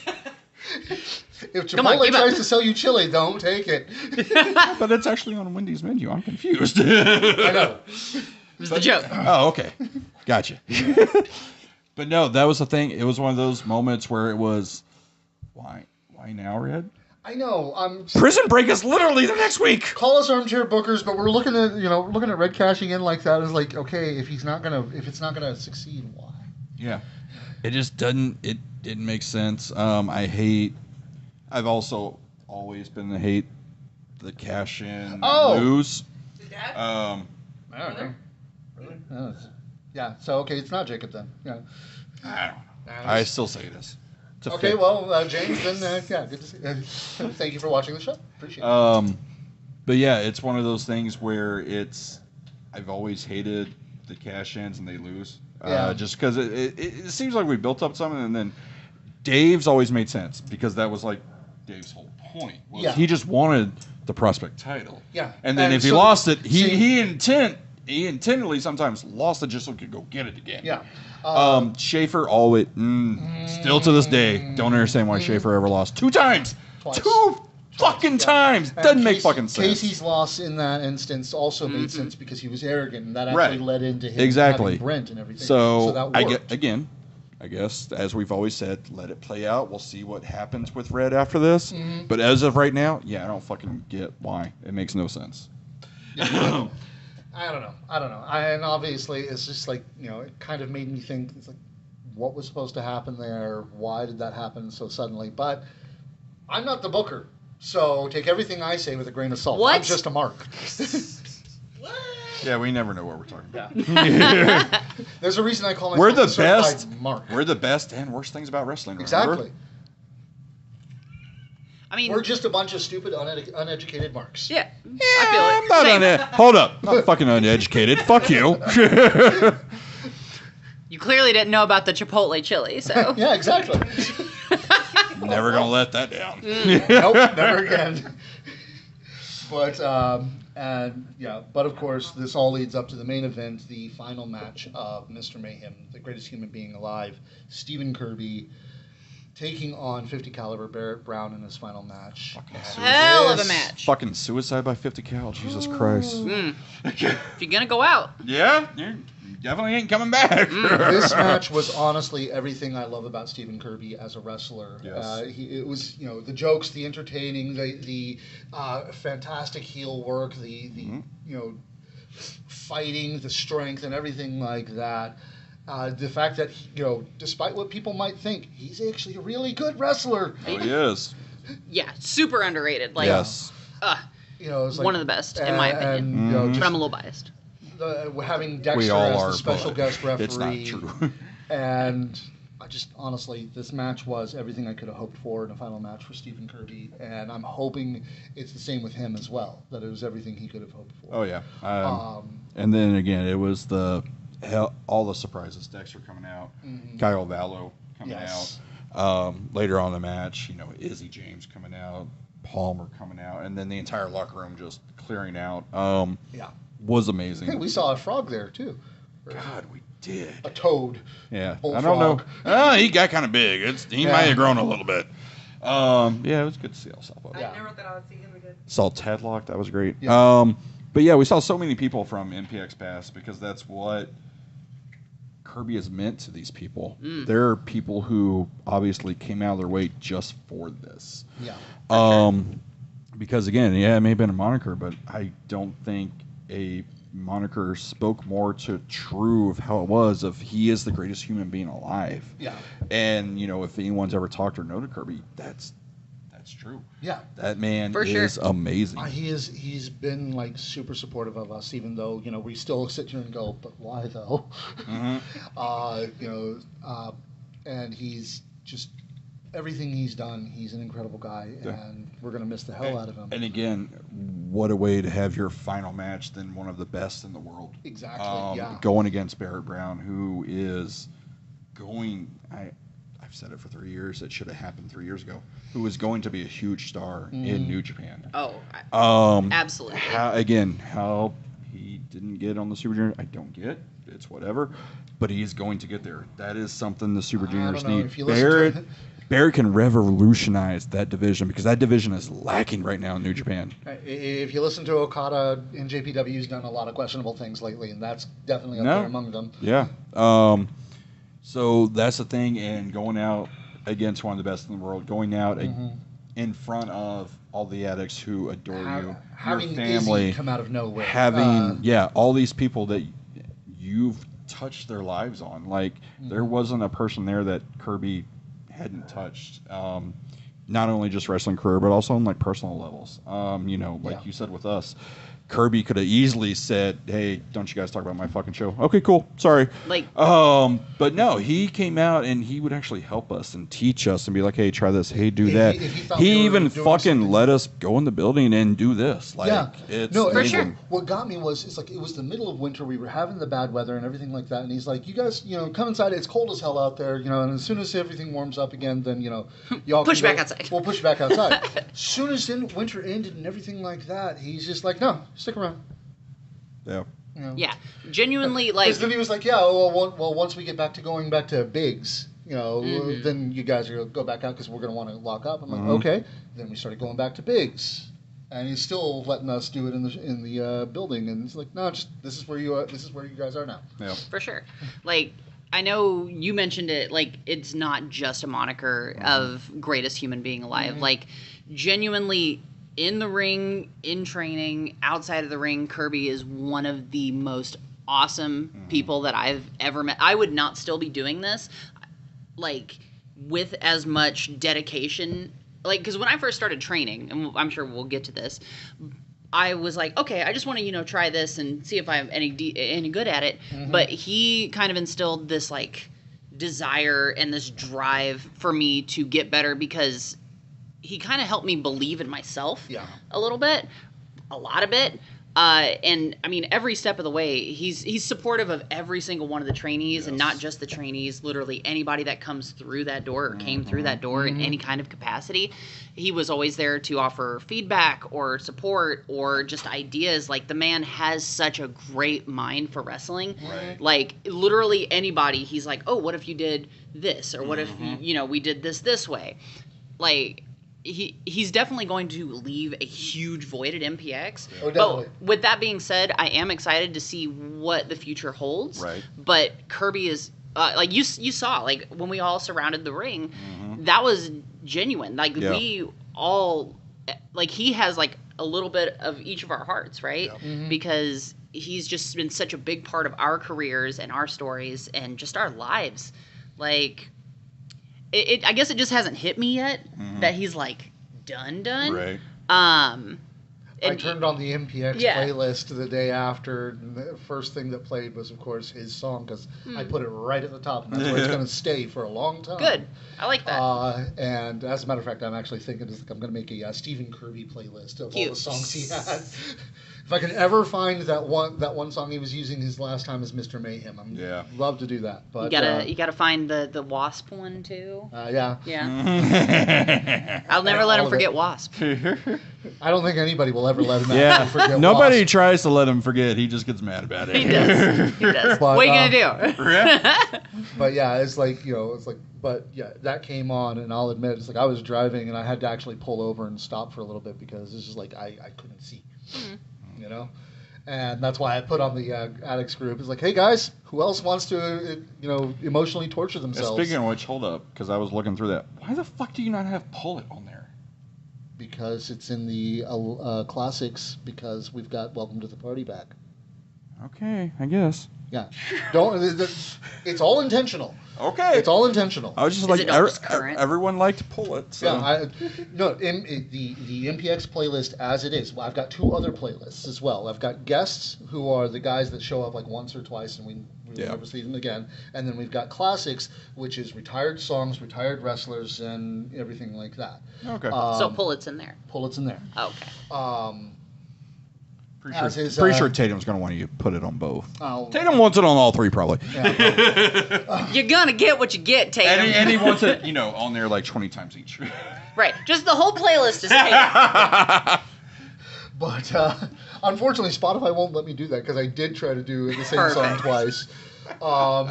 Yeah, the only thing that really upsets me is there's 2 songs that I know what they are, but they're not on Spotify, and they're both Russian Dimitri. bands. Dimitri and Larger Than Life. Their version of Larger Than Life is Pretty Broken Faces. It's a Russian band. It's not Oh. Ready, Set, Steroids? No. Oh, okay. Yeah. That was Y'all the one could have made up those band names and I would have believed you. That was the one I had, was Ready, Set, Steroids. I thought that was it. I went looking, Oh, okay.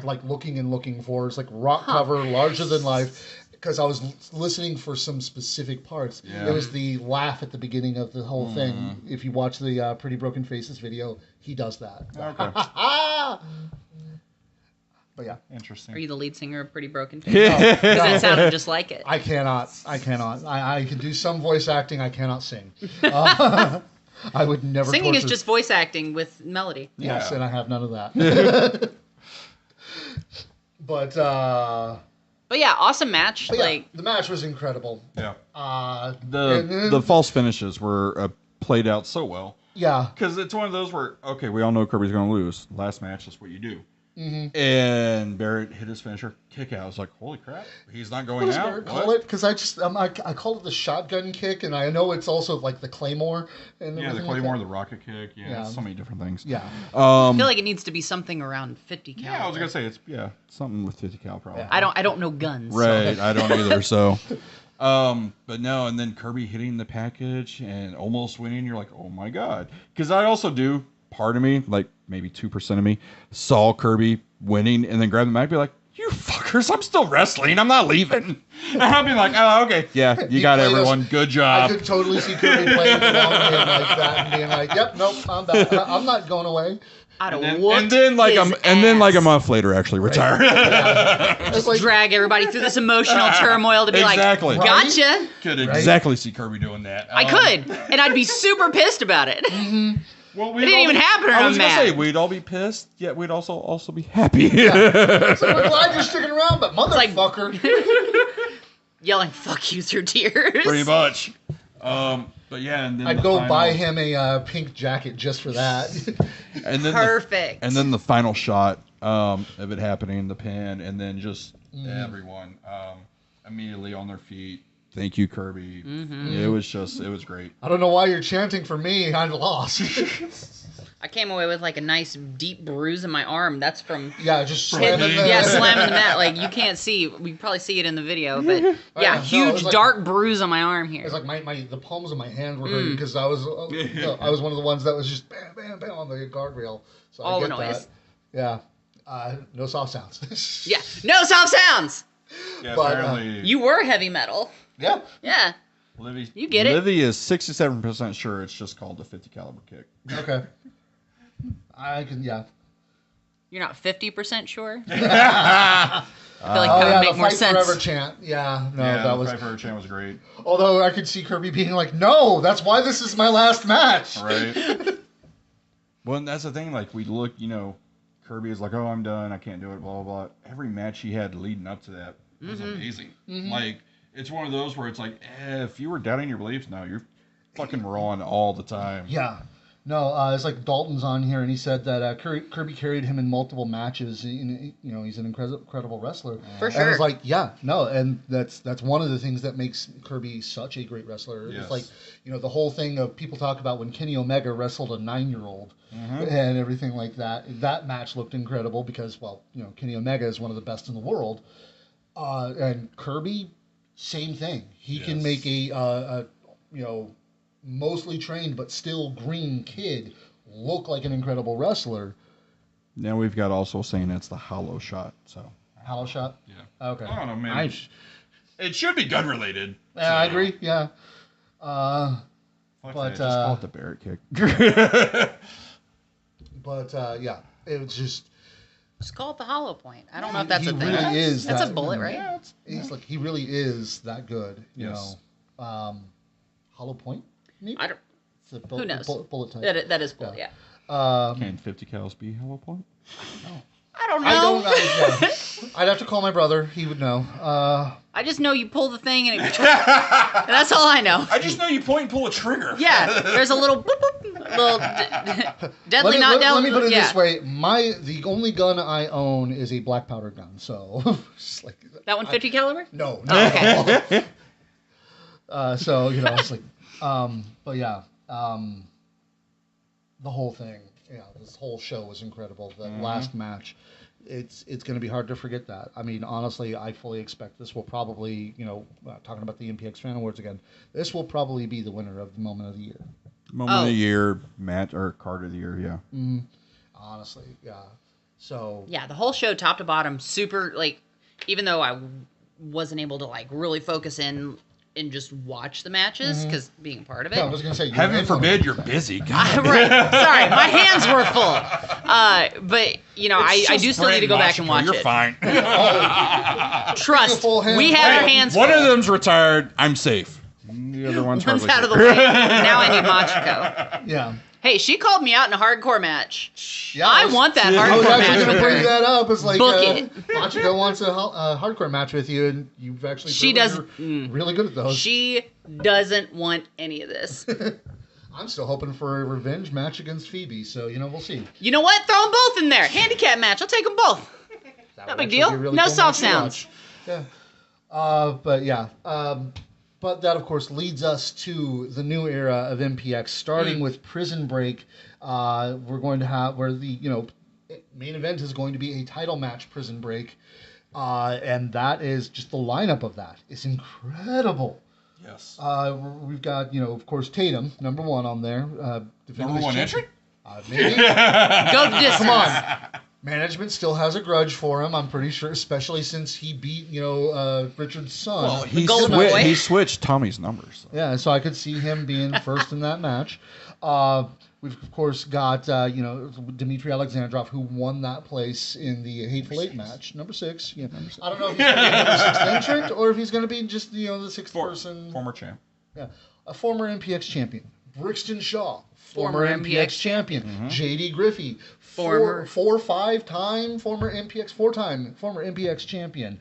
The Tommy Becker, 2-time former MPX champion. And the Jesus. All-Star Matt Actually, Locke. whoa, Dimitri's 2-time too. Oh, yeah. Yeah. I mean, admittedly, one of them was like, 5 minutes, but still. It still counts. More like 2 minutes, but okay. I didn't really pay attention to how long that match was, so. Yeah, true. But yeah, and of course the All-Star Matt Locke is going to be in there as well. So none yet. No. Okay. Yet. Yeah, there you go. He wishes. Yet. And everything. Yeah. He's left his mark. He may be. he may be Ratlock to everybody. Oh, I else, didn't know but it was he there. is- I'd have yeah. brought a Morgan Mercy sticker to put over it. I wish I had it in the car.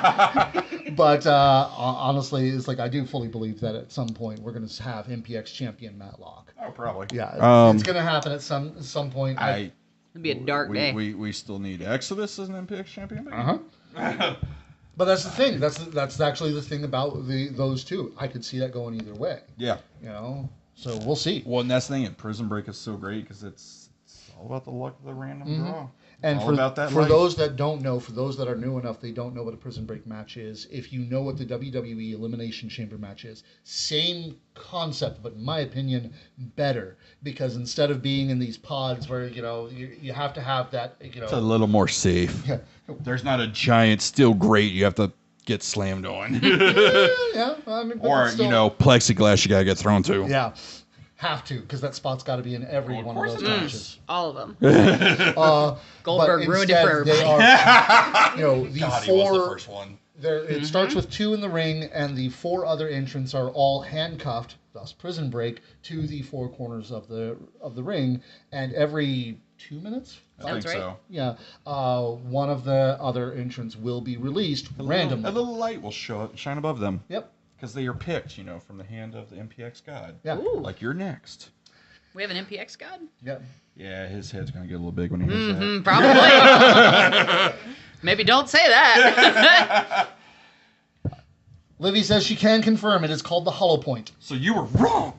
Perfect. Her 67%. See, can't trust her 67%. She only did this time. She says it's 100% confirmed this time. So Oh, okay, there we go. But she's only But, yeah. 67% sure of that 100%. Yeah. one of the last times that we 80% of saw, the time, it works all the time. That's where I was going. one of the last times we saw this match, it was. I think the last one we saw was Brixton Shaw, where he just laid waste to everybody in that match. And before that, it was Jackson Stone, who he had time between releases. See, he was smart. Eliminate your opponent within 2 minutes. Yeah. How hard is that? And that's how he won the MPX Prospect Championship and everything like that. So it was like, he's got, we have a history of this kind of thing happening. Tatum's got to hope that he can pull that off.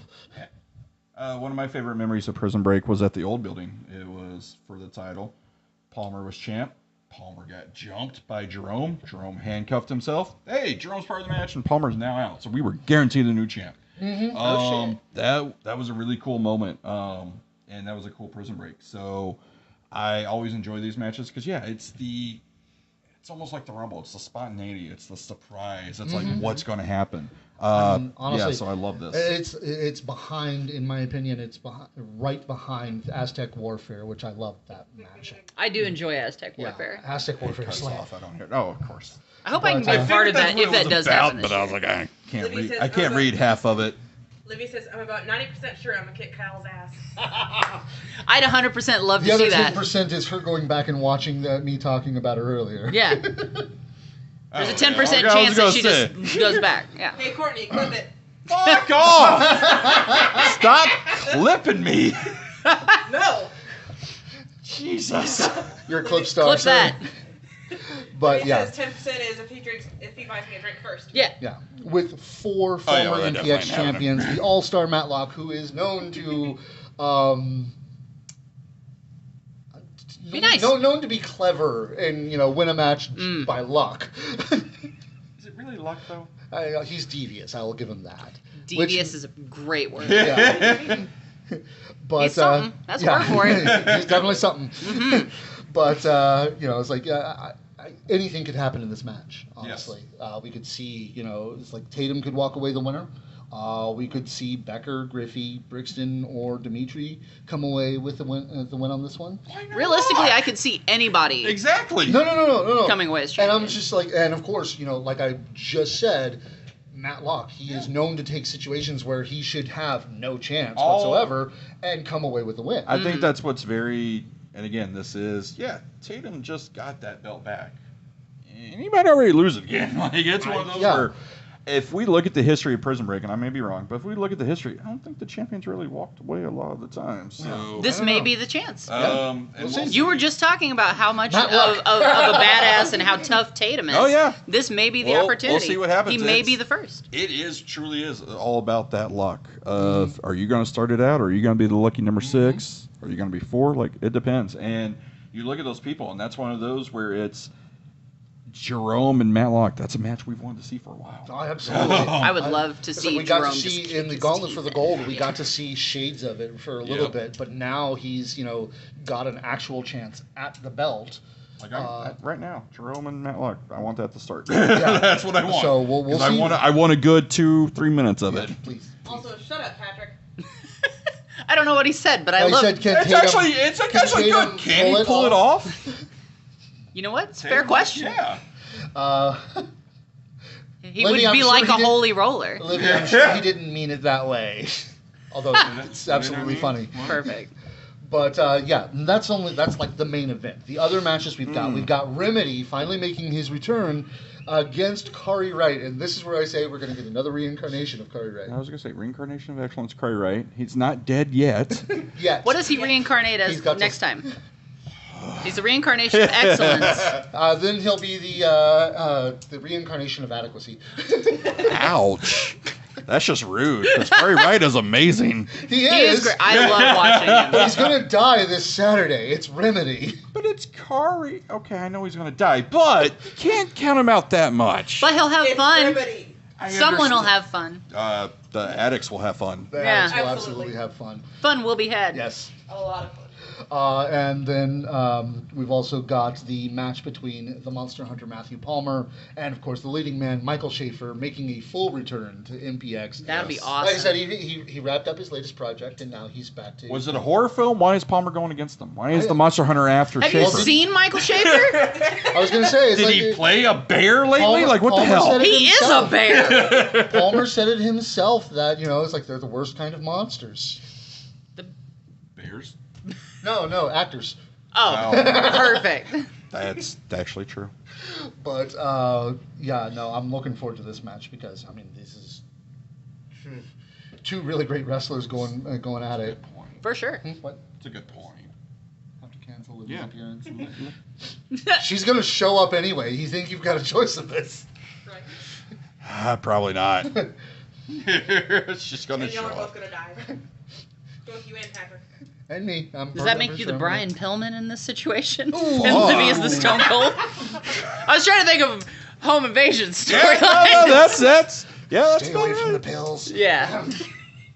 That's not okay. Whatever. No, I'm not getting into If she that. shows up with a shaved Not head getting. and jorts, I will lose my mind. Livy 316.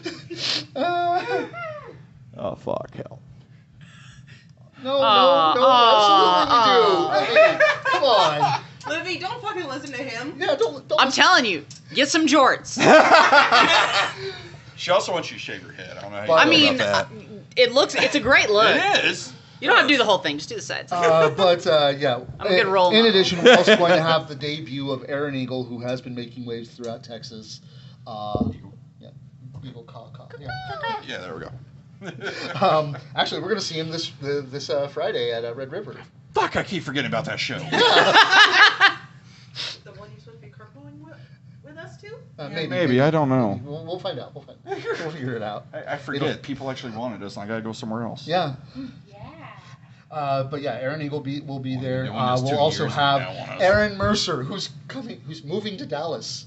Oh, you talking about Remedy's killing someone? I know, right? I'm sorry. Whoever gets in front of Mercer, you're fucking Oh, dead. Oh yeah. Gabe, run. Yeah, I was gonna say Gabe- we're gonna have Gabe Gabe Wilder there. fucking run. Shit. Sky De Lacrimosa will be there. Texas Chainsaw versus Aaron Mercer. I've seen it several times. I want to see it again. Yeah. Oh, that'd be awesome, And of man. course, Carlos Diaz coming in, graduate from DFW All Pro, coming into MPX for the first time. So we'll see that one as well. I'm looking forward to seeing how good he is, because people, I'm in the All Pro group and people talk about him. So looking forward to that. Which Livy, basis? can I be on your show? Just Right. asking. Huh? Livy said she's going to start her own show, so I was like, Livy, can I go? be on your show? See, yeah. Look, she's already got 2 guests. No, you're just done. the one guest. Make that Just, four. just the one guest. Well, yeah, you need. He didn't want you on need his a show? Co-host. Oh, Well, darn. no, my PR person didn't want her on the show. I don't care. Yeah. I was gonna feed her Jaeger, so. Yeah. But, That's quite the challenge, but yeah. feeding Jaeger. It's going to Like Prison cubes. Break's going to be a pretty incredible show. But speaking of the Friday show that we're going to be at, we only know 2 of those matches, but I'm excited to see them, because we're going to have Shane Taylor, the Red River champion, taking on Ryan Davidson, which that's going to be good. Yes, that is gonna be 2 huge men beating the shit out of each other. It's Mhm. gonna be great. Mm-hmm. Beef. We're going to have the Oklahoma champion, Exodus Prime, taking on Aaron Eagle, like I said, and Edge Stone. I don't know a whole lot about this guy, but he's got a good look. She took you, not me. Oh. There was never a doubt in anyone's mind who she's gonna pick. That's but- right, Livy. Yeah. So I'm looking Couple forward of to that. badass babes.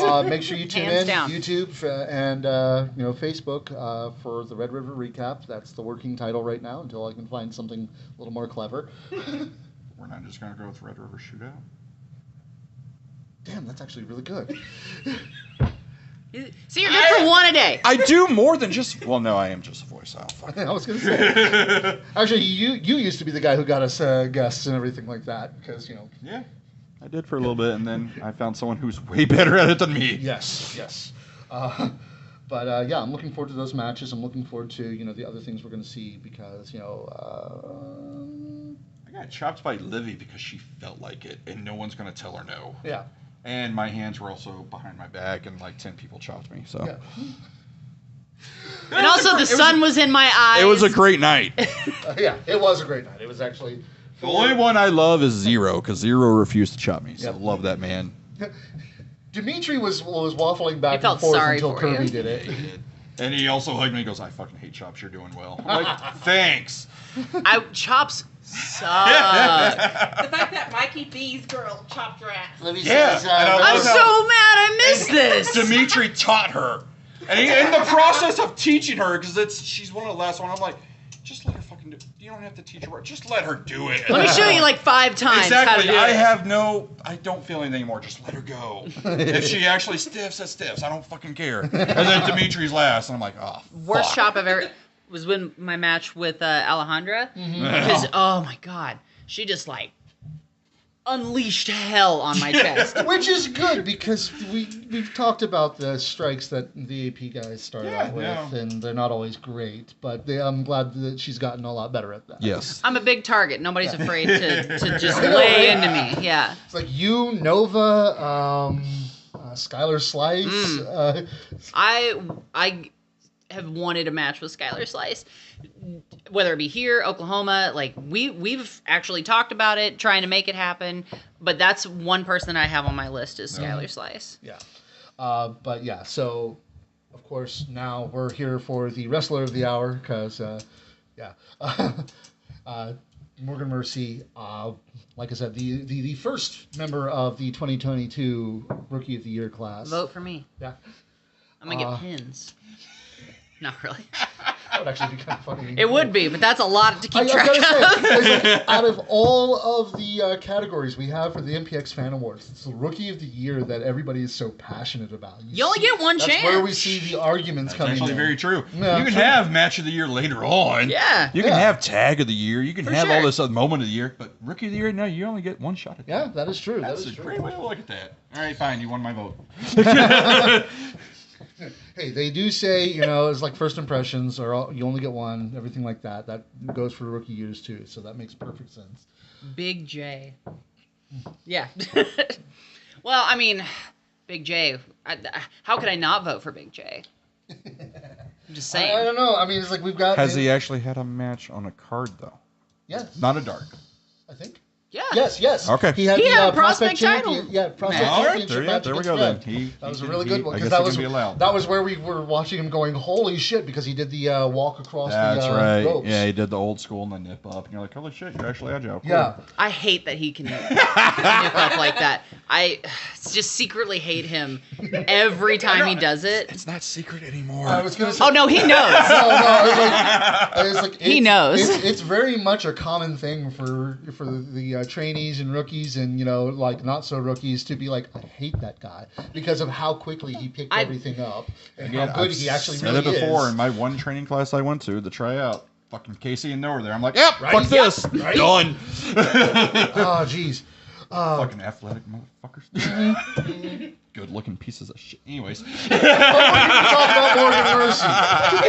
Speaking of good-looking Exactly. pieces of shit, Yeah. perfect third segue. Oh yeah, and Casey 2 weeks ago. Oh yeah, that's right. That was the graduation show though, wasn't it? Was Didn't it? count. I don't know. I don't know. Fine. Yeah. Jacob Center too. We'll start off with our first our typical normal starting question. What got you into professional wrestling as a fan, and what got you into the idea of being a professional wrestler? So, the first time I ever really watched wrestling, it's weird. I remember the specific episode. Mm-hmm. I don't remember what week it was, but it was like August of 2003, oddly enough. Wow. I remember seeing Evolution come out to the ring. It was like right after Kane had been unmasked. And I think it was during the whole storyline of Kane. He had just set JR on fire. And I was like, I'm in. I'm in for this uber violence. And I loved all the different characters and the athleticism. You said you'd come in just after Kane had. I had seen a few matches here and there. Okay, so no. So you missed the worst storyline WWE has Why ever are you done. going to mention that? No one talks about it. Never let him forget. They don't like talking about it. Why do you want to bring it up? No. I'm basically saying that she was lucky she missed that at the time. If I would have come in a little bit earlier, I might not be here. Yeah, Exactly. for sure. I'd have been like, ugh. What, people get freaked out because Triple H crawls into a casket? Man crawls into a casket and the whole world loses their mind. But I had come in on that episode, and I was pretty well hooked just ever since. So from that point, for the next few years, this is my teenage years, so I was watching Raw religiously. Like, I loved all the characters and the matches, and just every aspect of how everything was interwoven, and how different characters would interact with each other. Like, just all of the theatrics, I guess. To put it lightly or whatever. But it was just seeing all the different people doing incredible things, and just kind of, so we talked about like ADHD brain, just that little hit of dopamine, and I was hooked because I got a new fresh hit of dopamine like every week, right? There was always something to talk about or something to focus on. That's why we have Rehab now, because of that very thing happening with me. But yeah, that was how I had gotten in as a fan. Me and my brother, whenever he was younger, he was 4 years younger than me. We had like the SmackDown games when we were kids. Oh, jeez.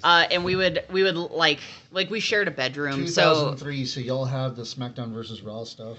We had Just Bring It. Or no. Here Comes the Pain too, I think. We had Here Comes the Pain, but we had the one before that, which I believe is Just Bring It. Just Bring It, yeah. And that was the one we played the most. But what we would do, because it was 2002, right? So we didn't know. Like, I was like, who is Deacon Batista? Like, I know now, but this is after he had become Batista. Right. And we would just like lay in bed at night in our bunk beds, and we would just go back and forth of doing like just mimicking the songs. It was real cute. Mimicking the songs and seeing if we could guess what the song was. And so we just got really good at recognizing that stuff. But yeah, that's kind of just the beginning of like how I became a fan. And he kind of fell off of it a little bit, but I stuck with it for a couple of years. One of my like best memories is the first WrestleMania I got to watch live was with my dad. I talked him into spending $50 on WrestleMania 21. Yeah. And that was just, that was such a fun show to watch because I was super into John Cena. I loved Thugonomics John Cena. I mean, it's the best one. Yeah, right? It's the best one. It is the best one. Like, I have in my car right now John Cena's rap CD. It's not in the CD player, but it is with my CDs. Yes. Because they're old. So okay, it's like before I even knew about Fozzy, I had Jericho's. I like went and downloaded "Don't You Wish You Were Me." Mm-hmm. I had that album too, the originals. Yes. Yeah, people like shit all over that album. Oh. There's some good songs in there. Like that stuff like that is why I put together the playlist. You know? Why are the originals not in there? Where's that playlist? Because they're haven't found them. He was like, I'm searching for something. Yeah, he's like, I'm going to try to make it sound like it's not my fault. Fuck it. No, it's my fault. But yeah, so I stuck with it for a couple of years, and then took like a decade off. I feel like a lot of people take that break from wrestling at some point. You know, I was late teens, early 20s, and so I was just like, let me just step back for a minute, just kind of fell out of it. Some don't. My break was in my 30s. Okay. Early 30s. And I had just randomly come back into it, and this was like 2015. And I'd come back in, and I was like, let me just see what's going on with the stuff and the things, and then I was hooked again. But as for becoming a wrestler and getting involved with wrestling, it was actually early pandemic. I was just working from home, and it was when the shine of like the pandemic, like the novelty had started to wear off, where everybody's like, oh, we're at home making bread, you know, hanging out, doing whatever. We're making fun of the pandemic. We're gonna make TikToks. We're gonna make TikToks. Ugh. Everybody made TikToks. I got a TikTok. That was a mistake. So I was just sitting there, and I was like, man, I work a corporate job. I work a desk job. That's through whatever. I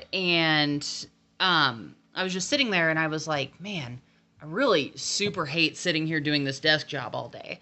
And I had been an acquaintance with Alabama. And so I just kind of touched base with her and I was like, so if hypothetically somebody wanted to get involved with wrestling, how would I do it? And she had actually directed me towards MPX. So I'm very grateful to her for getting me involved in wrestling and pointing me to just such a great place and such a great culture and atmosphere. And yeah, that's pretty well how I got involved because, like a couple weeks after that, I started training. So Alabama appointed you at MPX? She really did. Not at, wow. Well, I also live in Garland, so I think maybe that's because it was the closer one. Oh, that's probably, okay, yeah, I can see that. Maybe. Yeah. That just, save a little face. Yeah. But I mean, that's one that you mentioned that you want a hardcore match? Go against Sally. Oh, I still... Get her out of retirement and have that match. I understand why I she's have retired, tried but damn. multiple times. We had one scheduled, didn't end up working out scheduling wise. Yeah. But no, that's one thing that I want is I want to pull her out of retirement for one last hardcore match. Yep. I want to make her earn that retirement. Yeah. You heard me. Honestly, yeah, no, it's like for everything from Malin to, it's like just her being the hardcore dame and everything like that. Alabama's been one of my favorites for a while. And She's just one of my favorite people. oh, yeah, no, she's fantastic. She has helped me so much. God, Super amazing person. I remember when I was talking to her, I was still wanting to be a manager at the time. Still want to be a manager. Yeah, I was going to say, why not? God, don't want to go through the training. But it's like not so bad. I was wanting to be a manager, and I had this idea for a manager called Frank Honesty. He's a Southern preacher and everything like that. Like, to be frank? Yeah, to be frank. Love that. Just allow me to introduce myself. I am Frank Honesty. I like that. And yeah, no, actually, what's funny is I got it off a random comment on Facebook. He's like, that sounds like a great manager name, like a Southern preacher kind of thing. And that's when it clicked. Like, that's perfect. I'm going to do that. At least it was better than the other one he had. Oh, God, yeah, I was going to be David Koresh as the manager. Until somebody told me, don't. You will get stabbed in Waco. Yeah, you will. I was like, why do I know that name? Then I'm not from here, so. And that's why you never want to work with Waco anyways. Yep. You never want to move there either. Tyler Jett, idiot. Yeah. Whoa! Waco sucks. But it's like I told her about it, and I even brought out the accent and everything like that. And she's like, "Oh my God! As soon as you're through training and ready to go, call me. I would love to team up with you." Like, perfect for MPX. Yes. You just pull out the handkerchief. And you can. It's genius, actually. I wish I could use a handkerchief in the match. I was going to dye my hair black and my beard black and everything like that, and just do some like weird Doctor Strange, Reed Richards kind of. Ooh, I like that. In the Scott Steiner beard dye and everything like that. I love your examples. We're Doctor Strange. Doctor Strange for the sides. Reed Richards. Scott Steiner. Yeah, Scott Steiner. Well, it's got his beard. Yeah, I know. He's better at math than both of them. Yeah, I was going to buy the gaudiest, like, I was looking up how much it would be to get, like, these, like, neon pink and orange and green suits and everything like that. I figured you were just going to go all white. One of them, yeah. But I didn't want to be too much Brother Love. Yeah, I was going to say, well, no, it's already a little Brother Love. It wasn't even going to do with, like, the red. Yeah. It literally was just going to be white. Yeah. Because you're, But it's like, I was going to work with her, and it was going to be absolutely fantastic. I would have loved it. But at the same time, like I said, don't want to go through this training because... Get my ass Make it every happen. time. We'll see. We'll see. I won't kick your ass too hard. Yeah, that's right. You were so looking forward to me coming back to training. I really was. It's like we're gonna have. I like to hit people. I'm sorry. We're gonna have the return trainee thing going on. And that's one reason why I'm glad you showed up because Fitz was like, "When you come and train? When you come and train?" Dude, I don't think I'm ever coming back. I too far and my knee and back fucking suck. Mm-hmm. No, I need someone big. I need someone big. Man, those sound like excuses. They are. Those sound like soft sounds. They very much are. I've even still got the boots that Kirby gave me. I really do want to come back. Make it happen. Fitz would always be like, "When you come back?" I was like, "I'm not." And then you showed him and he stopped asking. I'm like, "Oh, thank God he found someone else." Oh, cool. He just attached to somebody exactly. Else. I was like, "Oh, thank God." But yeah, no, we're talking about you. Sorry for taking that diatribe. No. I like the idea. My show. I talk about me. But yeah, let's see. When you wanted to get into wrestling and everything like that, who was your inspiration as a wrestler? So I've been asked this question before, and isn't necessarily somebody specific that I was like, this is why I want to do this. But if I had to like list some people, the first ones that come to mind are like Lita and Victoria. Like, just love them. Rob Van Dam was a huge inspiration for me, just because. I mean, he was a dude jumping around doing flips in a ponytail. Like, it was awesome. I don't see you doing a 5-star frog splash though. Watch me. That's not gonna I happen. actually want to see it now. Not an MPX. You'll bring the ceiling down again. I have kicked that ceiling before. It didn't feel great. It was like a week after that we'd put the ceiling back up. Jeez. Yeah. Oh yeah. Kirby was like, really? Anyways, but yeah, those are just a few inspirations for me. I guess more recent, and whenever I started to actually get into wrestling, I had like beginning of the pandemic, I was like, I'm gonna watch all the Being the Elites in a row from the first one, and I fucking did it. Like, and I was just like, they make this seem so awesome. So I guess you could say the Young Bucks a little bit. Just kind of inspired me to I guess aspire to do like independent wrestling, because it's a different beast compared to the big companies or whatever. But yeah, those would be just a few. Like, everybody gives a little bit of something. Like, everybody brings different stuff to the table, so likewise it kind of is different inspirations for me. On a small tangent from Being the Elite, what is your opinion on the MJF pipe bomb promo? Ooh, yeah, MJF pipe bomb. Fucking brilliant. I'm very behind. Very behind. Well, I was gonna say this, like, that's all over the internet. I know. I watched Double or Nothing on Sunday, and I was like, this is interesting, because I have no idea what's happening in AEW right now, because I just haven't been able to keep up because I'm busy going to training and shows and stuff like that. Like, not to be that person that's like, I'm just really busy, but it's so much time to like just dedicate to it. Their main show is on Wednesday, and you're training on Wednesday. For sure. So, but no, it's the MJF pipe bomb, whatever you want to call it, is the best work since the Montreal Screwjob. It is. I will have to watch it now. I know it exists. I just haven't seen it or heard it. It's fantastic, and the fact that they continued it after they went to commercial and everything like that, and had people coming out like, what the fuck is going on? Yep. Oh, that's cool. That was awesome. I like that. Livy says that she was busy for a second, but she's down for another hardcore match if you're interested. I'm always down for a hardcore match. Beating people up, it's kind of what I do. It's something you enjoy, apparently. It does bring a smile to my face. I was gonna say, like, in the best way. It's like some people find their niche in hardcore. Some people find their niche in other areas. I will say I look great in a pair of ripped jeans. Like even Iron Belly was, it's like he has been getting better in regular matches, and when he got into that hardcore match with Johnny, he looked fantastic. So some people just do better in hardcore. But that actually does kind of bring the question of who do you want to wrestle that you haven't yet? So, when I've been asked this question before, it is kind of a lofty goal, but Thunder Rosa's on my list. Yeah. Like, that is eventually somewhere long down the road, but...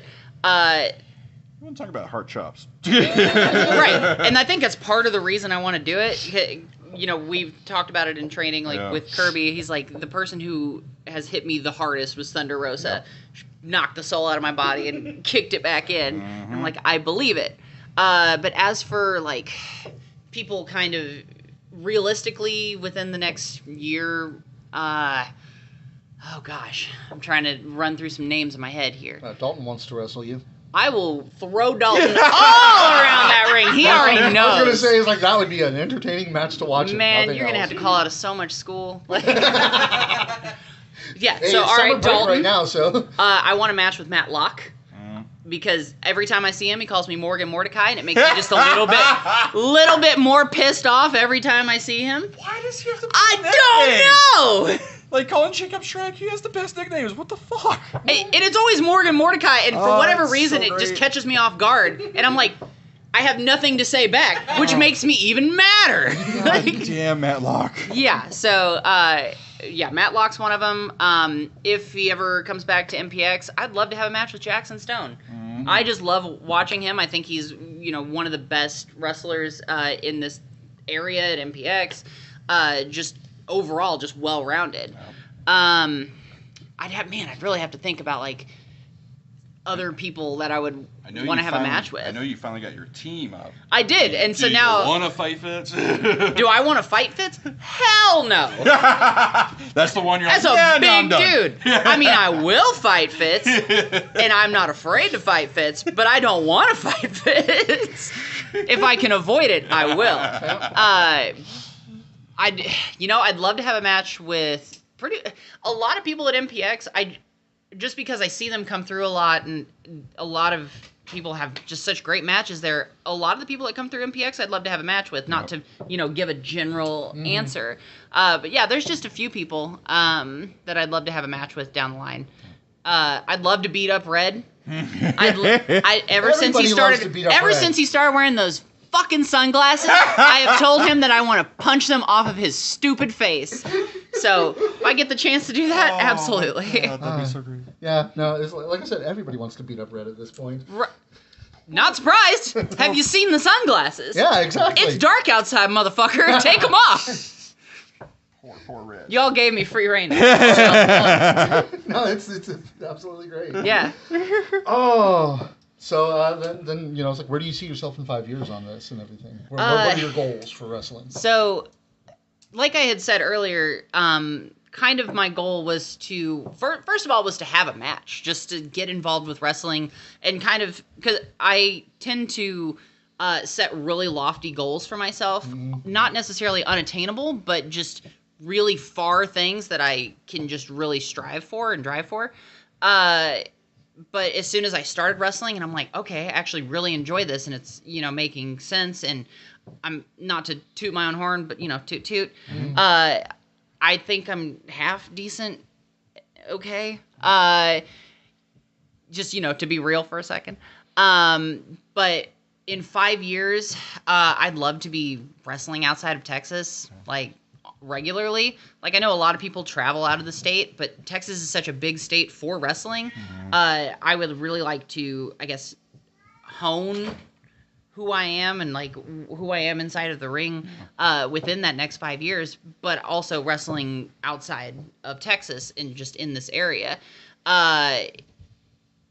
Just that's really just a big goal for me, is to wrestle outside of Texas, just in general. To put a number on it, 10 states. Let's do that. 10 states in 5 years. Nice. 5 years from now, I'm going to be watching this, and I'm going to be like, bitch, you said 10 states. Hey, you've just got to put yourself out there, For sure, sure. You've already gone a couple places, though, haven't you? So I've wrestled at MPX most of the time. The only other place I've wrestled is IHW, over Mania weekend. This weekend, actually, I am going to Texarkana for a couple of shows. So I'll be at Southwest Pro Wrestling there. But other than that, also this month, I am going a lot of places this month. Because I've got APW later this month too. Some stuff coming up in July. Like, I'm trying to get myself out there. Because, for me, I want to be able to kind of, like you said, get my name out there to multiple places and just kind of live this wrestling life and just kind of experience, like, different places and different people and have those awesome experiences. So you want to be a road warrior, not a weekend warrior. Awesome. I mean, what a rush, am I right? Right? Yeah. I love them too. So when you started training, you were one of, if not the only female there. What was that kind of like? Did you feel any type of special treatment, or no, they went harder because you're a female? Like, was there any difference? So I will say there are certain people in training. So when I started training, I was definitely a little hesitant. So I came from rugby. Okay. So I'm used to getting hit and, like, contact. Being exactly, contact. And we would play rugby with the guys, so I was used to, male aggression, if anything. Use that. So I was very much like, lay into me, like, please hit me, because that's what I want to experience, right? So there are some people at training that I still am very much like, hit me again, hit me harder, please. I as for special treatment, I would say no, just because when I started training, I tried to, for lack of a better term, like break that female mold of just like, we must protect the women at all costs. That's why I always say, like, I will fight anybody. I'll wrestle anybody. I'm a huge proponent of intergender wrestling because, women are just as badass as a lot of the guys. Are there going to be guys that are stronger? Absolutely. But yeah, no, I don't think I got any special treatment. If anything, it made me work harder. Because I wanted to be seen on that same level with those guys. So I think you're working your way up there. I do my best. And we also, we talked about it a little bit with the whole Viking thing before, because we saw a little glimpse during one of Kirby's, the whole vote thing, the Sons of Anarchy idea that he actually did. That was kind of the first time we saw you. So what was that kind of, I guess, original character to what you did now? So the first, I hadn't actually had anything that was Viking related. I really should, with just my heritage and my size. I was going to say it was the size, and I want to say you even had a braid at that one time. I may have just had a like a ponytail. Yeah, because I can't braid hair worth a shit. Like, anytime I had it for rugby, somebody was doing it for me. Which I would like to do the Viking braid again, but I can't do that myself. Like, I can't see what I'm doing. Anyways. But the original idea that I'd kind of had, and it's kind of where, like, the spider thing has come from with that, is just the, I wanted to do kind of a Widowmaker gimmick. Oh, okay. Kind of to talk about, like, being a female in training and being one of the only females in training on a regular basis. I just wanted to go out there and just show that I'm just as badass as a lot of those guys. You Right. Yeah. And I think I have shown that, but yeah, there's definitely still elements of that idea. There's a lot of abstract ideas that are still kind of coming into form for Morgan Mercy. Yeah. And yeah, so I haven't incorporated anything Viking related, but I feel like I should. Yeah. Yeah. It could work, I could get like a helm with some horns. I heard, I think it was Mania Week, and I even overheard you when I was talking about it. You didn't realize the whole spider thing was so kind of done. I was so mad about that as soon as my first thought when I saw the spiders is like, oh, Victoria. Or I didn't even make that connection. Yeah. Honestly. But yeah, it like what you're talking about, like IHW and IHWE, that show, Blair Onyx had no idea that she existed, or because I'll be like, my hair's still blonde. I have a bottle of blue dye that I've had at my house for like 8 months, and I've wanted to color my hair blue, but I didn't want to do it yet because Blair Onyx and I would be too damn close. Yep. So, yeah, but considering she was one of the bright spots on the show we don't talk about, actually, I'd love to see you in a match against her. Yeah. That'd be great. I would love to wrestle her. Like, she's so bendy. Yes. Like, I could put her everywhere. Exactly. It'd be so great. She would be a pretzel. But yeah, I thought that was always great because. That's why he's over here. Oh, okay. Yeah, I know, sense. and I immediately try to throw past that because he always takes it that way. No, that's why I didn't say anything. I am an innocent, sweet baby, and that is clearly not what I am. Exactly. How dare you, Jim? Oh my God. Virgin ears. Such disrespect. I said nothing. She's the one who said Sir, something. I'm a lady. My purse. That's my purse. I don't know you. That's my purse. I don't know you. I love it. That was fantastic. That was Your great. horns are what's holding up that halo. It really is. I say that too. But, okay, so yeah. That's right. That's right. But yeah, so, Morgan Mercy, where did the name come from? So the name Morgan, so it kind of came in parts, right? Mm-hmm. 'Cause I painstakingly went through a list of names that kind of had like some dark elements to them, and I didn't want something that ended with like an E sound at the end. It's not okay. I was like making sure it was not 10:47. Oh PM. no, it's not. My wife would murder me. You think I'm scary? But Morgan was just one of those ones that I had narrowed down, and I kind of wanted it to represent me as a person. I grew up on a street called Morgan, which is, a fun fact about me. Interesting. I thought that was really interesting too, because it did, and it was also a name that didn't end. Yeah, that's kind of cool. Yeah, it didn't end with like that E sound, because to me that was like almost too cutesy. Nothing against anybody that has that kind of like phonetic at the end of their name, but I didn't feel like it represented me. Right. So I went with the name Morgan, and then from that point it was trying to find something that really just kind of had like a good mouthfeel to it, right? Yeah. And I had like a couple of conversations with Kirby. Like the name really came from Kirby, where he's just like, "What about Mercy as a last name?" And I'm like, "Oh, well, I don't know if how I feel about that." But then I marinated on it for a couple weeks, and I was like, I actually think I do like the name Morgan Mercy, and I feel like it really fits and has a great mouthfeel, as they say. That and the alliteration. The alliteration. Yeah. The Big fact fan. that I've always talked about it fits. Like you're coming out to like not show everything That's right. about it just it all fit. Yeah, it's like I've always said that it's like for a lot of new wrestlers, one of the best things to do if you want to get your name remembered, alliteration, rhyming, or a pun. Like I mean, come on, Phil Noir. It's a great name. Yeah. So Morgan Mercy works great. For sure. Huh? Better than Skip Terrific. Yeah. Also a great name. Yeah. It's a good name. I remember it. But, yeah. But it's like Phil Noir works a whole lot better. But yeah, I wanted something. I wanted something that was both memorable, but also not necessarily tied to what I was doing at that time, right? Because there's so many people that are like, I'm the blank, and it's like, okay, well, I'm not doing that anymore. Now I've got to change my name to something else. Yeah.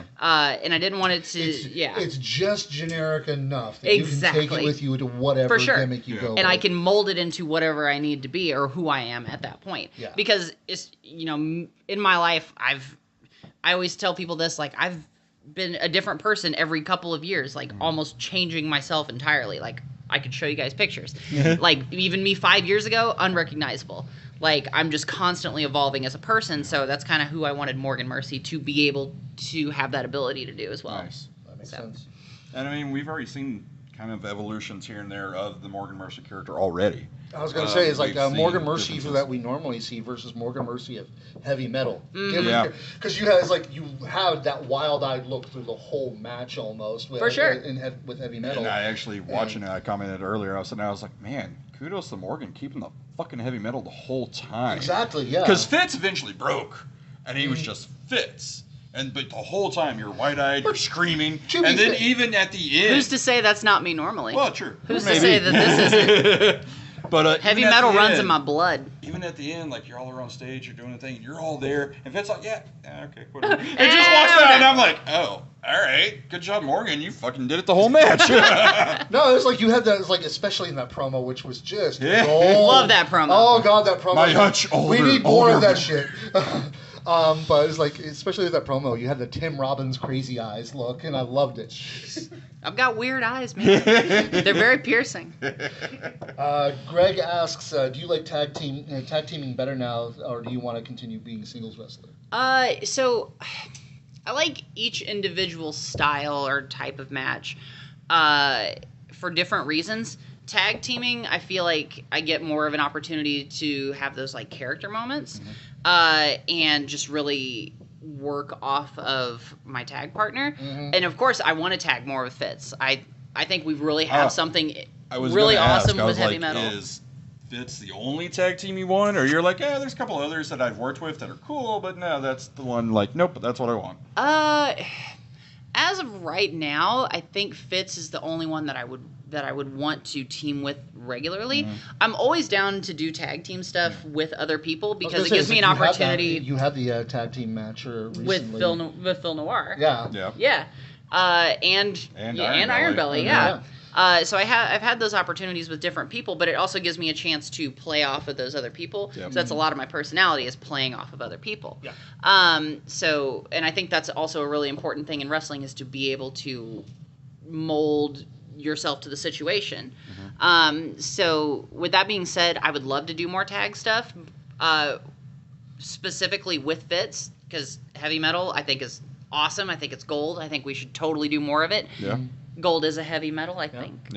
It's pretty sure. Soft metal? Maybe. It's a soft metal, yeah. Oh my god, what is that? No soft metals. Jesus. It's late. Clear my medication's worn off. But as for singles, like, I would love to have more singles matches too, just because I feel like I haven't really hit my stride on singles matches yet. I'm still learning and figuring it out and figuring out what really makes for a good match for me. So with that being said, I think I would like to focus singles, but if the opportunity arose for more tag team stuff, especially with Fitz, I would take that in a heartbeat, for sure. Honestly, it's like, call me an armchair booker here, but I know that a lot of the focus that has been booked for you in MPX lately has been, very much, women's matches. You've gone against Nova, you've gone against Phoebe, you went against Glamorous Amorous Blair. Forgot her last name. It's like I remembered Amorous because Glamorous Amorous and everything like that. But honestly, I think you could take over the Baby D, kind of thing where Baby D what? No, he just said Mercy and Mercer would be fun. I don't know if he means as a team, a single, but either way, they both work. Yes. I would love that. Like I was saying, it's like, and if the boss watches this and, decides he wants to yell at me, it's like, no, I'm not doing that. That's fine. But still, this is my opinion. I think you could honestly take over the Baby D area of being able to go against the guys. I could see you as the MPX champion at some point because you have That's such a compliment. Thank you. That it factor about you. Thank you. Work. Thank you. Very much great. I'm going to ask this question because Kyle hates it so much. Hang on. Because I know you're going to get to that, and you're probably going to try to end the show. No. Actually, I had another thing I wanted to end the show with. But, there was one thing I was going to end with. We're probably thinking the same thing, maybe. Anyways, go ahead and ask yours. I'll do mine later. It is, of course, Iron Belly's favorite question of what is the one mistake you have made that you do not regret? Ooh, that's such a good question, too. No, it's not. No regrets, no mistakes. Well, we all make mistakes in life, right? They're lessons. But that's why you don't remember. One mistake. I mean, yeah, but then you'd have to recognize something as a mistake, but you'd need to have enough hindsight to recognize it as a mistake. That's a hard. I wish I would have known this question. I know you ask it every time, but wish I thought about it. It's one of the reasons I love asking. I was going to say that's another reason I don't like it because both of them either they'll be like wrestling or life, and then he's like both. Both. It's like whichever one. I was thinking in terms of life. And then they still don't. They're like. Well, it's one of those ones where that suddenly the guest has to sit there and really think about what in their life that they've done. Because dead air is so good on this show. Well, I'll just go with whatever thought comes into my head. That works. Oh my gosh, it's such a hard question. Come back to it if you have another one. Okay. Let's see. Do we have another? Greg says you'd be great with Nasty Nick Nash. I think so too. I honestly think I could meld well with anybody in a tag team. Yeah. I mean, even going against I was going to say Nasty going against Nick him. I Nash. think would be great. For sure. That would be a great match. I mean, we already beat each other up in training, so might as well. What's the difference? Now there's people around, and I'm getting paid for it. Greg says Morgan for prospect title now. And, That's right. I've already had one match. I know what it takes. Yeah. But prospect title's not back yet, though. What were you going to want to close out? Well, no, I was just going to say because you had kind of broke about it and mentioned it earlier. It is Pride Month and everything like that. So That's I was right. going Get your kind of story and your background and everything. Oh gosh. Yeah. What do you want to know? You're okay I'm open book all day. No, I was just kind of curious. So, what was your struggles? What was your story? How did everything actually kind of come about? And of course, how does wrestling fit into that with everything? So I feel like wrestling has changed a lot over even the past 5 years. Just being accepting of. It's weird to talk about this and y'all stepping off the camera. Both. But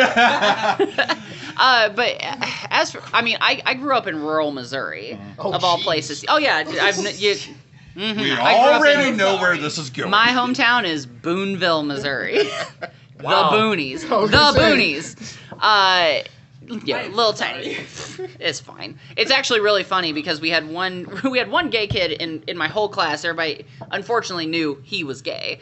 But it's so funny now that we've all graduated. There's like a huge chunk of us that were just super gay the whole time, but really good at hiding it. I was gonna say it's like he just wasn't good at hiding it. Oh man. Yeah, I mean, for a long time, I struggled with, people finding out that I was gay, or I didn't want to, let all, whatever people find out and keep this thing like a secret or whatever. But eventually, I just stopped caring, and I think it's because I was very much the person that's like, I'll tell you, but don't tell anybody else. So I had to keep track of the people in my head who knew, and I was like, it's like 10 people. So, like, if it ever gets out, I'll know it's one of these 10 people. And I was just very, like, close to the chest about it. Like, but eventually, somehow, some way, things got out. And it wasn't as terrifying as I thought it was going to be, mainly because I had moved away from my hometown at that point. And I was just like, you know what? Fuck it. Okay, great. Like, we're here now. It's fine. And to, I guess, fast forward. Sorry about that. She's old. I guess to fast forward a little bit, now I kind of use it as like, it's funny to see the people that get uncomfortable because I guess I get like a chuckle out of it of just like, how gay can I be perceived? Of just like, let me just be mega gay. Like, oh no, I still love this. When occasionally I'll get a reaction, I'm just talking about it. It's like, yeah, this guy here, he's really good. I like him a lot. And then people are like, fuck, right, you're bi. Right? It's so fun. I mean, and I guess to put a term on it, like I would consider myself, to put a label on it, I'd consider myself pansexual, just because I'm attracted to who I'm attracted to, right? Obviously, I've been married for 5 awesome years to my wife, Very nice and lady. yeah, my wife's fantastic, great style, prettier than I am. It's fine. It's fine. We're fine. But that's kind of been my story. One more fine, and I wouldn't believe you, but okay. Fine. Believable. But I was, after like all that had gone down, I moved to the most liberal city in Missouri. Like, it's the blue county of all the red. Like Blueberry and the tomato soup. Very much. Blueberry. I like that. And so I really got that chance to kind of find myself and who I was and kind of find this new community and just kind of learn to accept myself on some sort of level in kind of a way that I never really had a chance to. But then, met my wife, and then we moved to Texas, and I was fucking terrified of that. Because I was like, cool, it's going to be cowboy hats and nothing but just Republicans all day. Luckily you moved to Dallas I lucked out in Dallas. I've seen like 5 cowboy hats in my whole life. Dallas or Austin? Those Yeah. probably been the two Austin, places you could have gone. I love Austin. We went there a couple months ago. It was fantastic. But yeah, that's kind of my story on a lot of that without going into too long of stories and details and I've, ups and downs and all that fun stuff. So, but yeah. That's kind of me. With I guess like he kind of alluded to it a little bit with it being wrestling related. Have you felt any negativity of that, or is it kind of we're in the new era of wrestling where it's all kind of washed away? Carney shit's going away. I would say like we're a little bit closer to that. I think I personally have not come across anybody that's been shitty to me, which is awesome, and I love that. But I'm not super naive. Like, I've been around the block a little bit, and I know there will be people that are not okay with it. Like, I posted something on Facebook today, and somehow it turned into an argument in the comment section, and I'm like, I did not want this. So it always catches me off guard just because I was having this conversation with my wife earlier. It's like, man, it's so weird whenever, like, I'm around just straight people. Because I forget, like, what it's like. And usually, like, people I'm around have some sort of knowledge of, like, a gay community or just, like, anything, really. And, yeah, it's just super strange. But as for wrestling, again, I'm not naive enough to think it's never going to happen, Right. but kind of knowing how to, I guess, navigate that situation is probably going to be key. Yep. But I have not ever seen anything about it at MPX. If anything, it's kind of a joke because I carry one of these. Ah! Considering how many Today, Junior. how many people at One of MPX these. are you know, if they're Fall not that way? you know, yeah. Yeah. You know, it's like I don't think anybody there has a whole lot of room. Mm-hmm. No, I I mean, if Well, that's- and what Kirby always said, wrestling real gay. yeah. Wrestling's real gay. That was yeah, my- for anybody that was, to have I a think, problem my with gay literal. people in wrestling, it's just I stupid. think that was Kirby's literal first sentence to me in training. Get used to it. I was love it. All right, cool. Yeah. But you know, and that's the thing we've always talked about and heard with people on the show and just talking to people at MPX is it is one of those from the locker room to the annex. It's such a welcoming family type environment. So yeah, it's always great to kind of hear that, and that's, I mean, it's like I've said before, MPX has broken me in many ways on wrestling shows, but definitely the locker room and the way they treat the wrestlers and then the fans themselves have just, you can't really find better people, really. For sure. Yeah, I'm very fortunate to be a part of MPX because I just feel like that's not the experience at a lot of places. No. And I'm yet to experience that. So we'll see how I feel after this weekend. I don't know. I've never been there. Right. So I was gonna say we'll you're see. going to Texarkana. It could be one of two ways. Right? Yeah. So that's gonna be a fine experience, or you're gonna have to kick somebody's ass. God damn it. If it's the latter, someone film it. Please, please, we need a new Super Text video. Greg asks real quick, Morgan, who's your favorite band and what kind of music? And you said you know heavy metal, obviously, but you know who's your favorite band? Man, I've tried to answer this question for a long time. So, such a- growing up, I was super into, like, I got really into, like, classic rock, or what you'd call classic rock. So I was really into, like, AC/DC. I didn't discover Led Zeppelin until, like, I was a little bit older. But Judas Priest was a big one for me. So, Just perfect. what? Judas Priest, the original Leather Daddy. Oh, yeah, for sure. Yeah.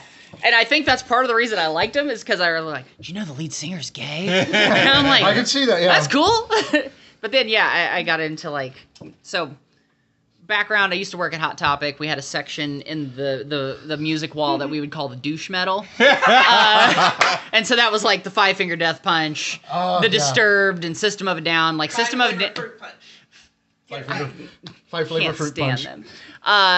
But like System of a Down, that was like the first band that I got really into. But I've definitely become like more of an alternative junkie. So Weezer's been a huge band for me. The Offspring is one of my favorites. The Presidents of the United States of America is also one of my You're favorites. going down the list of my favorites right now. Man, they're all good bands. Yeah. I mean, I guess to get a little newer, like Blink-182. I love Nice. them too. My wife and I are going to see Mike Kim in September, so I'm real excited about that. So yeah, it's kind of just a plethora. I also, before I was in retail, I was a radio DJ, so I know a lot of music over the years. I'm so sorry you worked in retail. I did it for another. like 4 years. I was a manager for 4 years. Oh, wow. Rough. At Claire's of all places. Oh Jeez. god. I God. know. Oh, I'm so sorry. So surprising. I went from Claire's to Hot Topic. I really, yeah. 15 That's years what of grocery Claire's retail. did to you. I did groceries too. Yeah. Claire's made you go dark. It really did, honestly. Walmart, Kroger, Been there. Tom, Yeah. Target. Blech. And we're also getting the question of do you always want to be a face, or do you would you feel comfortable being a heel at some point? So I've kind of always anticipated that I'm going to eventually be a heel, or most places I'll probably be heel. I'm comfortable with doing it. I actually had to get comfortable with being a face because I was so anticipating being a heel. I was gonna say, I felt like the very first time we saw you, it was the same as Mikey B. It was supposed to be a heel, but the crowd reaction, and they're like, "Fuck it, we can't change For it." sure. Alex said no. For sure. But yeah, I'm comfortable either way. If I had to pick, I want to say, I'd probably say heel, just because I get to be a little bit more aggressive about it. I get to be me. I get to be mean. I can see that. But James Lindsay's Yeah. comment, just yes. they're probably side by side at the mall, though. Claire's and Hot Topic. It's true. It's true. Yeah. With the Spencer's just down the way, Spencer's. Talk about douche store. But it is now 10 o'clock, and you were worried about it being 10:45. So we'll go ahead and cut it here. But before we go, like I said, this is the first of our 2022 Rookie of the Year series. So It's our only 2022 on the spot rookie promo year time. guest. Sell yourself. Me Yeah. sell myself. Sell yourself. Oh, God. So, Rookie of the Year 2022, Morgan Mercy. Now, there isn't any woman in that MPX locker room that is as badass as I am. There isn't a guy in that locker room that is just as badass as me. I come out of that curtain every single time bringing the fire, bringing heavy metal, no soft sounds. So you need to vote for me for Rookie of the Year. And there you go. Thanks for watching, ladies Thanks and for gentlemen. that. Thanks for coming on to the show, That was Morgan, awesome. especially with short notice that it was. For sure. And guys, get your tickets, get your season passes. I'm so very glad that those finally popped up for June because honestly, this is going to be a hell of a month because Yes. now we get to find out what the new era of MPX will be. Make sure you tune in this Saturday. We'll have MPX Mainline right after, of course, and of course tomorrow tune in YouTube, Facebook, same time, same place. Well, not time, same places we usually do. For the Red River recap, shootout, whatever we're going to call it. I still have to I make like the Red intro. River Shootout. I think that's cool. And well, Livy says it's lame. But She's- either Oh, way, wait, no, that's the other one. keep it kayfabe, wrestling fans. See y'all, I guess, tomorrow. God Yep. damn it. Mark out. Are we allowed to be in the building afterwards on Saturday? Did you clarify that with the new I'll manager? I got told that's one of the reasons that